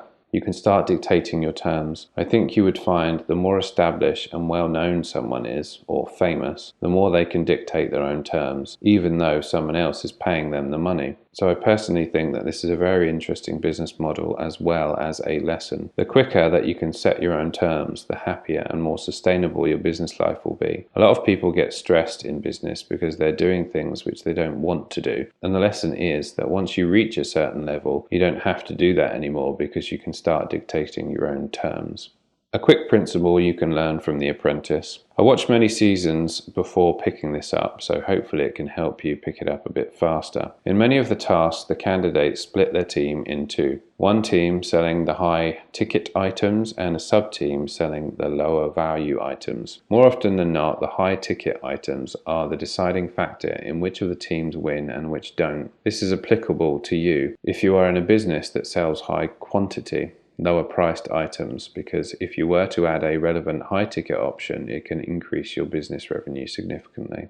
As you have such a large amount of volume, all it needs is for a minority of customers to decide to purchase a high ticket item to be well worth doing. The opposite may also apply. If you sell high ticket items but you don't sell anything of a lower value, you are missing the opportunity to increase sales by a worthwhile percentage, and also missing an important lesson taught in one of the episodes. It is as follows. You can sell the low-cost, low-margin items at break-even to attract the prospect, and then sell additional higher-value items to those that were brought in by the lower-value product. I look at this in one of two ways. Either from an upsell perspective, where you offer the customer something that complements the sale, which is of a higher price during checkout. Amazon do this well with people who brought this also brought that. Or you can sell low priced items at break even in order to acquire customers and upsell them on the back end with other higher margin products. Let's say it's an e-commerce example and you sell your lower priced items on Google Shopping or Facebook at break even. With each purchase, you now have a buyer's email list or remarketing list where you can promote other products, stay in touch with clients, and potentially get repeat sales from. This also works with service-based businesses. In my type of business, an example might be offering website hosting at break-even in order to be exposed to large numbers of businesses that may need our other services at some point. Let's say, for example, that you only sell books. In this instance, you should offer a high ticket item. Likewise, if you only sell a high ticket item, you could sell a book to help support it. Chapter 4. Productivity.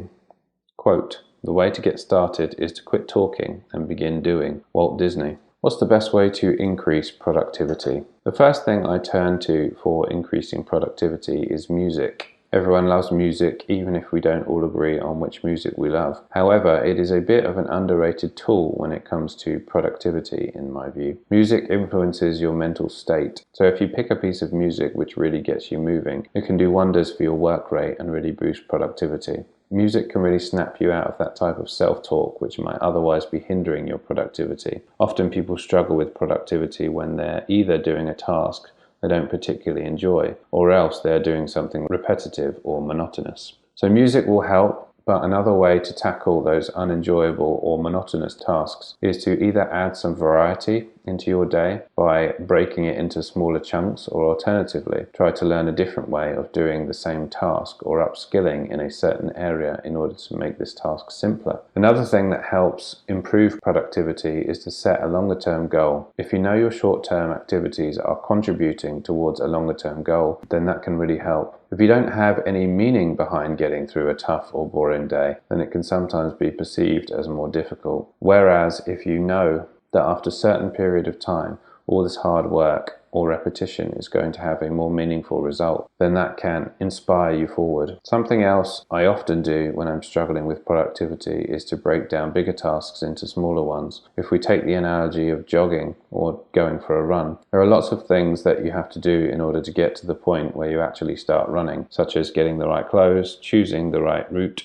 finding the right time, etc. It could be the case that you actually built up this task, this run, as bigger than it actually is in your mind. So what you have to do is make it smaller, or break down those individual things so it becomes a lot smaller. The first thing might be actually getting ready for the run, and so the question becomes, is it a difficult thing to change into running gear? Or breaking it down even further, is it a difficult thing to put running shoes on? The more and more you break down that task, the quicker and easier it will be to complete lots and lots of smaller micro tasks. And that's all that big tasks are made up of. They're just made up of lots of little tasks. So when you break the tasks down, you'll soon be ticking the component micro tasks off your list, and you'll be progressing towards that end goal. So back to the running analogy, if you do this, you'll soon find that you've actually reached the beginning of your run. Then, when you're about to start, it becomes, can I just run for a minute? And then once you've run for a minute, can I just run for another minute? And so on. And if you're like me, you'll often find that actually getting going is the most difficult part. Once you're going, you can achieve that bigger run that you wanted to do in the first place. So the run is a metaphor for any task that you have to do. I'm not saying you should take up running, I'm just saying that you can apply those principles to any task that you need to do in a working day. Another good way to improve productivity is by prioritizing. You may well have heard of the 80-20 principle, which is 80% of your results come from 20% of your work. Personally, although I'm sure the percentages may not be accurate, I think the principle is sound. If you're aware that most of your results come from only a certain amount of your activity, then you know that in order to be the most productive, or perhaps to take larger steps towards your goal, you need to focus on those activities and prioritize them. Another beneficial method of improving productivity is through the formation of a routine or a formulaic way of ensuring that you're completing tasks which will take you closer to your end goal. Having a plan for your day can really help. Often it's the case that people encourage you to set your goals or create a business plan, and these are longer term or mid-term goals, which I believe can be extremely helpful in order to help you achieve certain outcomes. But you can also take that principle and apply it to shorter time frames if you have a plan for your day. Maybe it doesn't go exactly according to schedule, but it will reduce your chances of getting off track. And if you've got certain tasks or the list of things that you want to achieve on that day, you improve the probability that it's going to happen significantly. Having one major thing that you want to get done on that day, one goal for the day, gets you into a good habit for goal setting, and also it states what your priority is for that day. Over and above anything else, here's what I want to achieve. I don't always do this, but if you want to be super productive, then you can break your day down by the hour of the day. And I find calendars can help with that. Google Calendar is what I use, and I break the day out into segments. It's really a structure for your day rather than a schedule. I also find that this helps for not forgetting anything. And if you start your day out with that one main thing that you want to achieve, which will take you one step closer to your goal, my view is that if you achieve it, then it's been a successful day for you. There's a phrase which I regularly use, measurement improves performance. If we apply this to productivity, you should just measure as much as you can about what your activities are. What you'll most likely find is that you're not spending as much time on things which take you closer to your goals, and if you do start measuring accurately, then you'll find that there are certain things that would be beneficial for you to remove from your day. So start recording what you're doing on a daily basis. Do more of the good stuff and start removing some of the things which are not taking you any closer to your goal.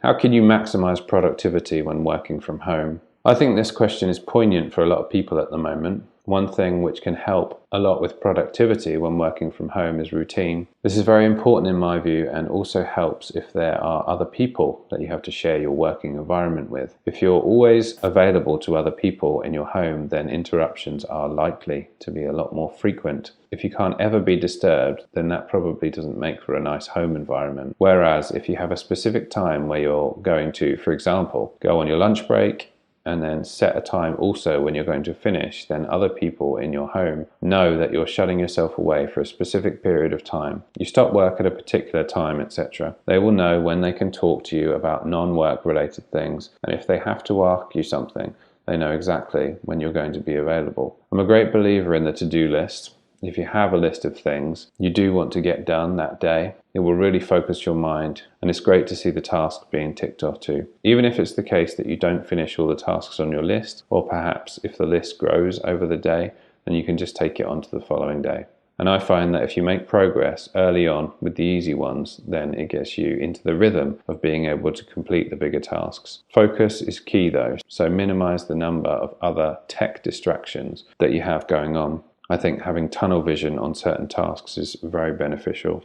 So when I'm working on my laptop, my phone has a very low priority for me. And when I'm on a call, I don't get distracted by my work on my laptop. You can have lulls throughout the day where you feel less productive than others. And that's where it can be useful to break down tasks as much as you possibly can. It is just a problem of perception. It's often the case that a task has become bigger in your mind than it actually is, and therefore, in order to tackle that, you just need to break down the task into smaller parts. If you do that and work on the smaller tasks, you'll start ticking them off, and that's how you stay productive during lulls throughout the day. Motivation can get you going, and it's also a useful tool that you can leverage, but the reality of achieving something difficult, especially over the long term, can be tough, and you're not always going to feel motivated to do it. What you can do to stay productive though is to ensure that the tasks you're completing are taking you one step closer to that goal. If you can be successful working towards it, I would say it's a matter of when you get there rather than if, providing you persevere. Keep an eye on being busy and not productive. It's very possible that something as innocent as a book could be something that is getting in the way of you doing the activity which is taking you closer to your goal. In this context, even the best book could potentially be unproductive.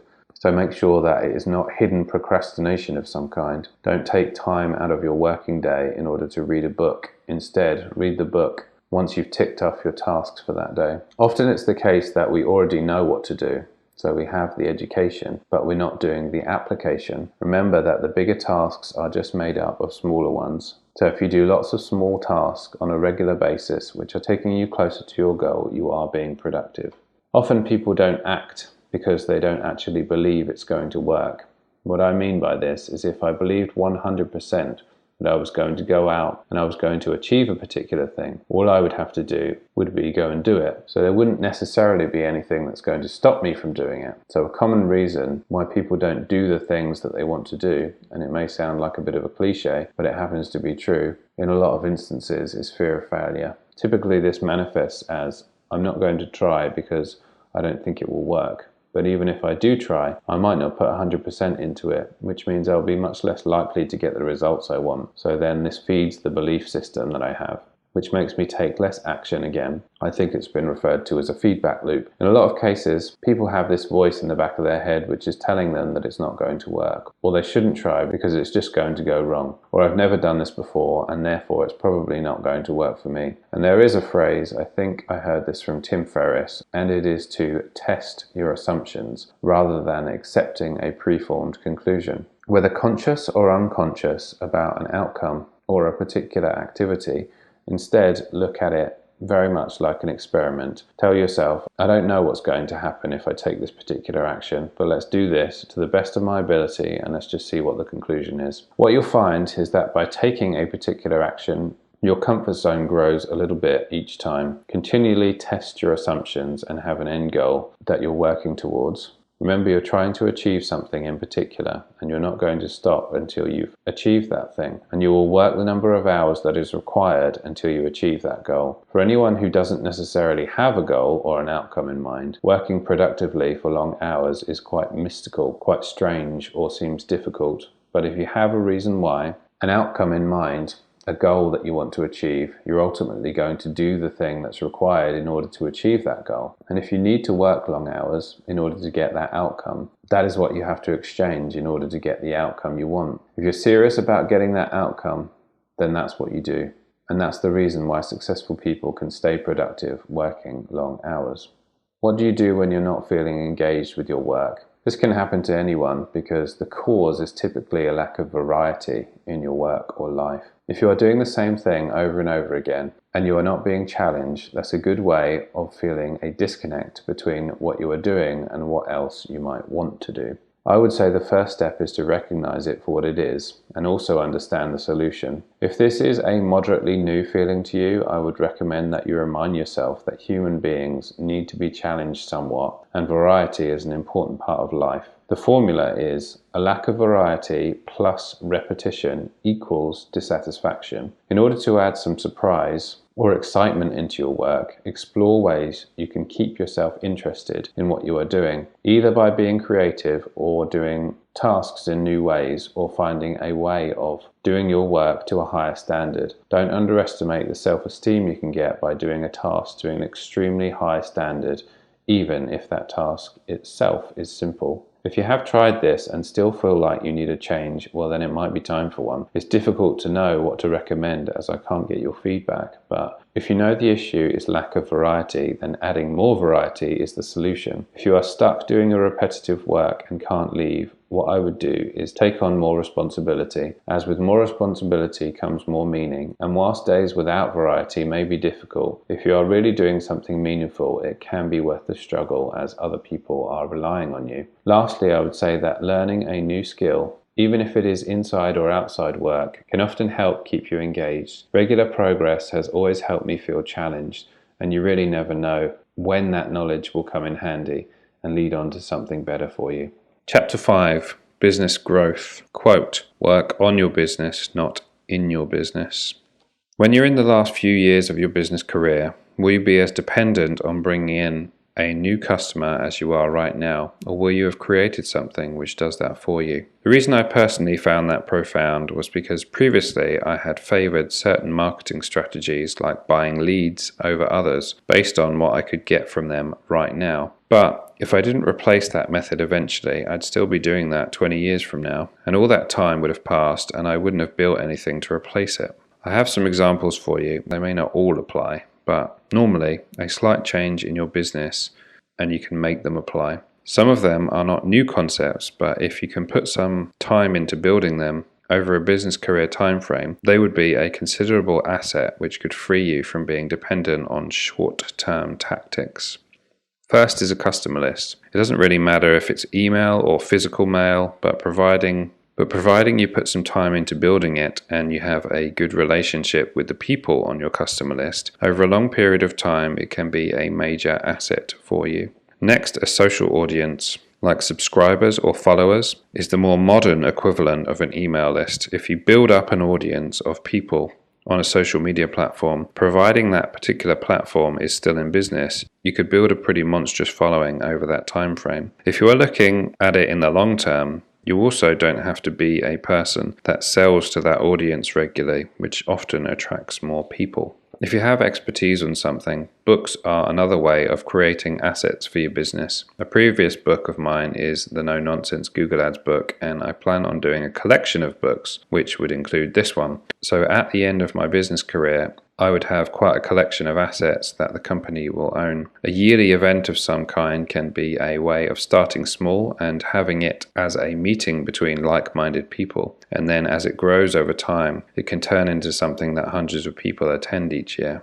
In almost all the types of events that I have attended, they all have their story of starting with a few people and look at us now. All that comes with the caveat that there isn't a pandemic going on, of course. If none of these appeal to you, a systemized business where you don't have to work in it if you don't want to is something to aspire to. Perhaps the business you are in now will allow you to get into the business that you would prefer to be in, that would be difficult to get into otherwise. Often businesses morph into different areas, and if you can get into a business which has a higher barrier of entry, that may also help you. How do I grow my business? The immediate answer that comes to mind with this particular question is revenue. That is what grows a business. People often don't specify how to make a business more profitable, just how do I grow my business? And the answer is to increase revenue. You could have a business which was turning over 10,000 a year or 1,000,000 a year, and they could both make the same amount of profit, but one has grown significantly more than the other. The only thing that grows a business is sales or revenue. So the most common way that business will grow is improving its sales. People think of sales as just getting new customers,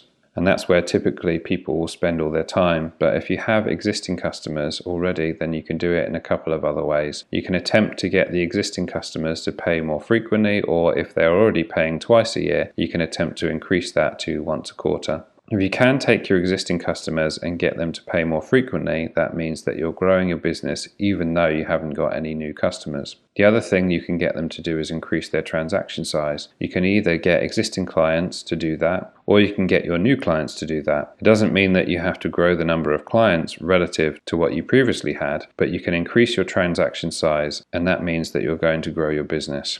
So most businesses just focus on new customers, but if you do one of the three things that I mentioned, you will be growing your business. You can grow your business through the typical sales method, which is talking to people one-on-one, or you can do it through your marketing. Marketing is often referred to as salesmanship multiplied, so you take all of those things that you would be doing in your one-to-one sales, and then you do it via any media where you can do it at scale. Ultimately, marketing and sales are responsible for growing your business. When starting a business, most people think about the product, spend time thinking about the service and how it can be better, how it's going to be managed, and lots of different things within that business. However, most people don't focus on how they're going to generate that revenue or those sales. Or if they do, there's not enough emphasis on this. And if you're able to generate a large amount of revenue, then that's the thing, in my opinion, that makes the difference between a successful business and an unsuccessful business. There are a few caveats though. For example, there are plenty of businesses, including well-known large corporate businesses, that still fail despite having a large amount of revenue because they're unprofitable. It really doesn't matter how much revenue you're generating if you're unprofitable, because you're just going to continue to make a loss. And in fact, if each sale is not profitable, it is possible in these circumstances that with each additional sale, you are increasing your losses. So for increasing revenue to do its magic, your average sales need to be profitable. If you were able to take a business from 0 to 10 million per year and make a fairly average percentage of profit, then that would be successful in most people's eyes. However, I would encourage you to not think of success as external gratification or how other people view it, but whether or not you're progressively realizing your goals. In terms of the best way to go about doing this, well, for me, it's about performance and what's best for you. An example of that is LinkedIn, which is a B2B platform, meaning mostly there are business customers to be found on there for other businesses. If your client is a business, then LinkedIn should theoretically be a good platform for you. But if you don't have any business customers, in other words, if your model is direct to consumer, then LinkedIn probably won't be the best for you. So it is dependent on where and who your clients are, and then what the performance of that marketing is. Often I'll answer a performance question, like what sort of performance will I get, with the same answer. We would test it, see what works, do more of what works, and do less of what doesn't. In marketing, you test in order to find out the best way forward, because each business and niche is unique, so you don't know in advance what's going to happen. You need to look at your initial marketing as, I am testing this platform with a certain amount of budget over a certain amount of time. I'm going to look at the results, and if the sample size is high enough, then I'm going to conclude whether I should do more or less on that platform. And that's how you determine what's the best place to market for you is. The other thing to remember is that you should be always improving your marketing over time. Let's say you were to go on LinkedIn and you tested it over a certain period of time. If your marketing campaign didn't generate the results you anticipated, that platform will still have generated valuable feedback for you. It doesn't necessarily mean that LinkedIn won't work if your advertising doesn't work. It just means that the advertising that you tested didn't work. So you need to be confident that if you do move away from a platform, you know that you couldn't have done any more. I also wouldn't look at it as a short-term thing. If you are going into business and you're looking for the best possible platform to get clients from, you need to put some time and money into it. If you don't have that time because it's a new business, then you really need to do some research, because if you're putting money into it that you can't afford to lose, then you need to counter that by knowing a little bit about how your industry or the business in your industry perform on particular medias. Let's say you have a window cleaning business and you're talking about marketing strategies. One way to do it, which applies to all businesses, is to have a giveaway of what you need to know before hiring a window cleaner. Your giveaway might be a course, an audiobook, or a PDF. You would exchange that piece of value, and it needs to be perceived as highly valuable for someone's details in order to follow up with them. The reason why that's beneficial is because you will build up a potential prospect list, and if they don't immediately say yes to you, you can still follow up with them later, offer them discounts or special promotions, and you can stay in touch with them so they think of you when they do need your service. I don't think businesses think enough about the fact that you're going to be in business, hopefully for years and years. Most businesses don't realize that if they collect contact details, or if they do something like building a social media following over a long period of time, that is something which can build up to the point where it's potentially a huge asset for the business. If you were to do one-off marketing and you put investment into it, but you didn't have that list of clients, you then continually need to be doing marketing and putting money into it as long as you're in business. Whereas if the whole time you're putting money into your marketing, you're building up your email list, it could grow to thousands and thousands of people eventually. Then each time you run a promotion, or each time you are of value to that list of people, you are going to get a response from it. Then it means that eventually, if you're in business for long enough and you do this right, you maintain a relationship with the people on that list, it means that eventually you actually may not need to do advertising where you're putting a significant amount into it, because you've already got that pool of potential clients. You can send a well-crafted, relevant email out to your list and you're going to get more clients. That is one way you can have a good strategy for your business. Most people, when they think about advertising and they want clients, they talk about themselves. Come be a customer of ours, we're great. If you provide value for people, sometimes it's referred to as reciprocity, where you do something for someone and they feel like they should also do something in return for you. If you use this method over a period of time for many, many people, it can become something that can become an excellent strategy for your business. And what's more, you can achieve this and do well just by being helpful. Why do so many small businesses fail? Most people go into business because they can provide a particular service, or they have access and knowledge about a particular product. That's logical. However, what often gets overlooked is that when you become a business owner, your job is to be the owner of that business, not to provide the service the business offers clients. As a business owner, one of your responsibilities is to make sure that that service is delivered, sure, but you could potentially hire someone to provide a service, or hire someone to ensure that product is to your standard and to the customer standard. Your main job as the business owner is to acquire clients and to ensure that your business has clients to pay for all the expenses that the business has. Most people think that when they go into business, they have to be the doer of the thing, but as an owner, you'll need to wear many hats, and providing the service or making the product is only one of the tasks you'll be responsible for. As an example, if you're an electrician and you're in business, most people think that being an electrician is the business they're in. However, you'll need to get customers first, so actually you're in the business of getting customers. You don't need to be the electrician, because that's potentially what an employee could do for you. If you were to acquire those skills to be an electrician, but you were unable to get a customer, then it's of very little value. The value is in the customer because they give you the money.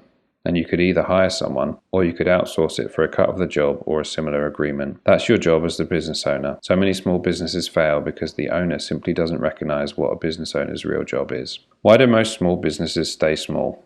If it's the case that you as a business owner are also the only person who provides that service the business offers, then your business growth is limited by the amount of work you can do.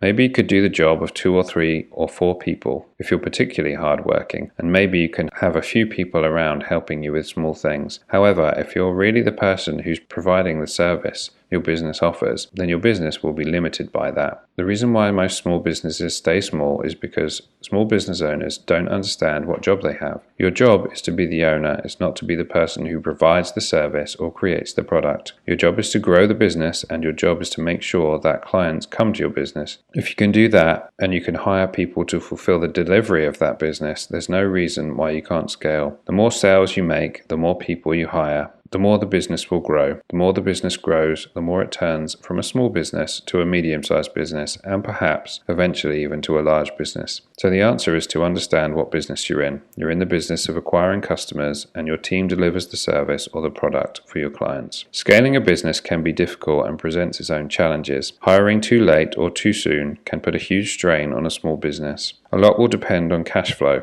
so it's important to try and understand what's coming in and what's going out on a regular basis, and where things are day to day, month to month. Also, the emphasis must be on sales. Most businesses don't have enough emphasis on sales, which is why a lot of new businesses go out of business. If you just take those two principles and you said sales is no longer a problem for you, so acquiring customers is no longer a problem, and you're aware of the money situation day to day and you're handling it well, the percentage of businesses that would actually fail if those two issues were taken care of is significantly less than it currently is. Another common mistake is not defining what success is. Coming back to Earl Nightingale, his definition of success is someone who is progressively realizing a worthy ideal. If you're progressively realizing a worthy goal, then that is what will make you successful. What you need to do in order to become a successful entrepreneur is to set your goal, what it is that you're trying to achieve, have a plan for achieving it, whether that be expertise, a business or multiple businesses which are in a particular field or a particular size. Then all you have to do is start progressively working towards that, and you will eventually become a successful entrepreneur. Businesses within different industries do require different skills. If you're in a tech business, for example, then the skills that are required are going to be highly technical, versus if you're an entrepreneur in a business that doesn't have much tech, then that's not a skill that you'll really need. Taking action when the outcome is unknown is often the point when people get stuck because they simply don't know what to do. Entrepreneurs and billionaires don't have that problem. They'll take the action anyway. Then they don't get the outcome they wanted, they'll take it as feedback and then just adjust their approach to get the result they want. So that is a characteristic that you can use. Another positive characteristic is perseverance. There are a lot of people on the internet who talk about applying the principle of failure as feedback. That's all fine and well, but the reality of trying to achieve something and constantly getting obstacles thrown in your way and things going wrong can be a real challenge. But if you really take on the principle that whenever things are not working for you, you're one step closer to getting towards whatever outcome that you're after. Failure is feedback, or failing forward just means that you're getting things wrong now and learning from the mistakes in order to improve and eventually achieve your objectives. So this is just part of the process. Being a good communicator is very important too. If you're going to be an entrepreneur, you will most likely be the head or owner of the company, or even running it or running multiple businesses,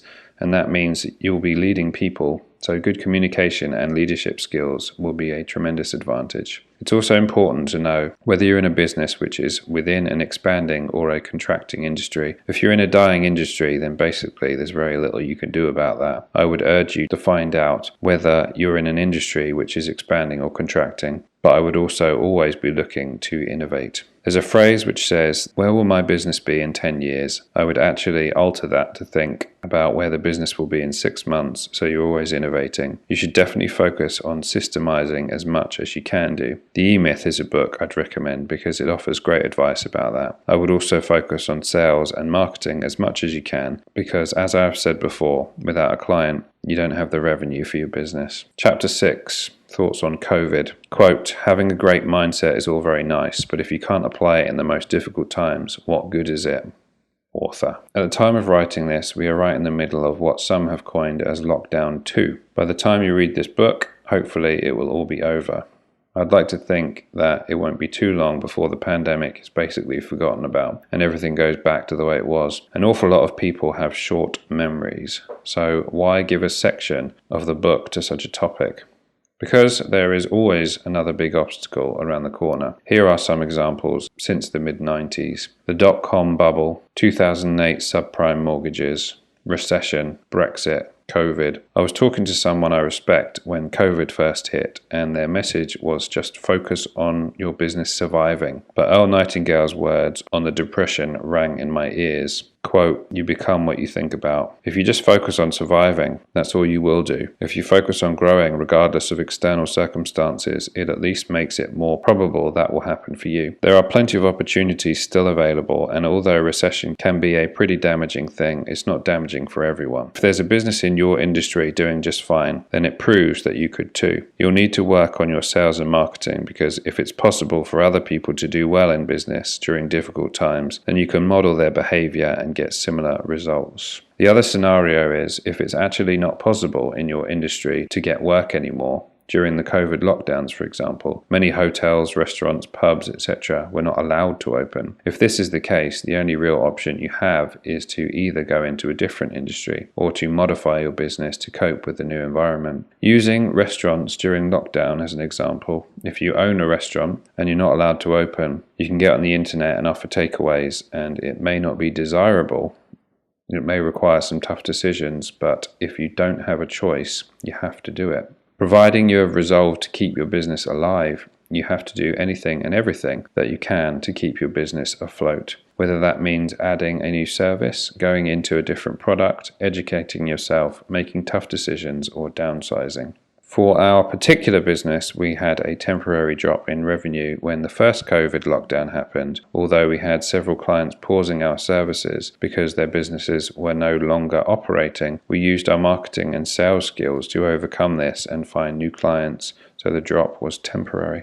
If we had built up a business where it was difficult to get new clients, and then all of a sudden we had lots of clients pausing because their business wasn't operating, then we would have been in serious trouble, because it wouldn't be very easy to replace those customers. But because we're good at marketing and we can easily replace anyone that does pause, it was really very temporary. In fact, it was a matter of 4 to 6 weeks where we had a drop, and then in that time we had already replaced all of that revenue. Then some of the existing clients started to come back, most of them in fact. We're doing better than ever because we replaced all that paused business, and then some of the original business came back. So our business has actually grown through COVID. So the principle is that the key skill that you need in business is to be able to get clients at will. Either that or else you need to hire someone who can do that for you. And if you have an ability to get clients, not easily, but at will, which is what we do, and it really doesn't matter whether another second wave happens or another pandemic hits, you can replace that business and you can grow through external issues like COVID. If your business has ceased to operate and you don't intend on going into a different one, I definitely think that you should minimize your expenses as much as you can. The thing to bear in mind about difficult times is that they don't last forever. There will be a time when things change and people start to operate normally once again, and you want to be in a stronger position than you are in now. In this instance, you should attempt to minimize your expenses as much as possible, and then think about things you can do that will help you get into a stronger position when things start to pick back up again. Use this downtime to both be better as an individual and also to put your business in an advantageous position so that you can make the most of a recovery. Chapter 7, Ethical Marketing Service. Quote, "Our mission statement is to be the most trustworthy marketing agency that exists." I personally started digital marketing in 2010 and quickly learned that marketing agencies in general had a bad reputation for promising results to people in order to get business and then under-delivering on that promise. Not all marketing agencies are like that, but a significant amount of them are. I found that to be a very short-sighted way of doing business. When you first do business with someone, maybe it's the case that the initial business is valuable to you, but the real value is in the ongoing relationship with that person. You have acquired a client who, if you deliver for and stay in touch with, will want to come back and do more business with you again. So to me, the idea of promising something you can't do just for the initial revenue alone is very odd. This is the case where honesty pays. Presumably, the agencies which do this work hard to acquire a client and then just burn the bridges quite quickly. I definitely didn't want to do that. Not just for finance reasons either. I have a strong sense of ethics, and as a company, we never lose sight of the fact that our clients are real people with families and employees to support. So we actually offer clients a 30-day money-back guarantee. Moreover, I had learned that someone who has never heard of you and has absolutely no knowledge of what you do should be able to know what you do from the company name alone. So in naming my own company, and in order to position the company differently from agencies who were overpromising in order to get sales, I added the word ethical marketing service was born. I also think that the internet has removed the barrier of entry for a lot of people, which overall is a positive thing, but if you exaggerate your skills, capacity, or expected results, You'll get immediately put into a category of people who are untrustworthy. Trust is extremely important in marketing because if you have a business relationship with someone you know exaggerates, you won't believe any of the claims they make. As an ethical company, we also don't accept any businesses which I would argue are detrimental to society in general. An example of that is we won't work with gambling sites. That's not to say that all gambling is bad, just that the better the result we would get for that client, the worse off their customers will become. We introduced the mission statement fairly recently, which is we want to be the most trustworthy marketing agency that exists. We can refer back to this statement when considering any of the decisions that we make on a daily basis. In some instances, it's not always possible to achieve the desired results for a client, so it would be wrong to promise them that. Based on feedback I have received from the many clients I've spoken with, it sounds very much to me like a client is much better off with us than they are with the vast majority of agencies in the market.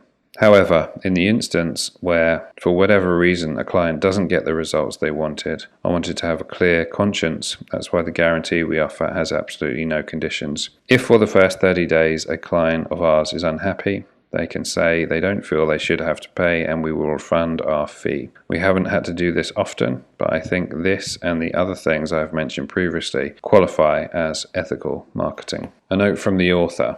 What's interesting about putting content out in the modern world is you can get almost immediate feedback. Some people love your content, or they are commenting to get people to view on their profile, and some people hate it. The majority who don't comment consume and perhaps drop a like. This is common now, except of course when you write a book. I have very little feedback on how much a book has helped unless you become one of those people that pester for reviews. This is my way of asking if you will kindly drop me an email and let me know if any of this has helped you and what benefit you got from it. My email address is info@ethicalmarketingservice.co.uk. Don't worry, you won't end up on a mailing list. I only ask because it makes me feel good to help people. If you do get in touch, I am very happy to do a call with you with no pitch whatsoever and share some advice about your business. I hope our paths cross one day and maybe we get to discuss how business is for you. The end.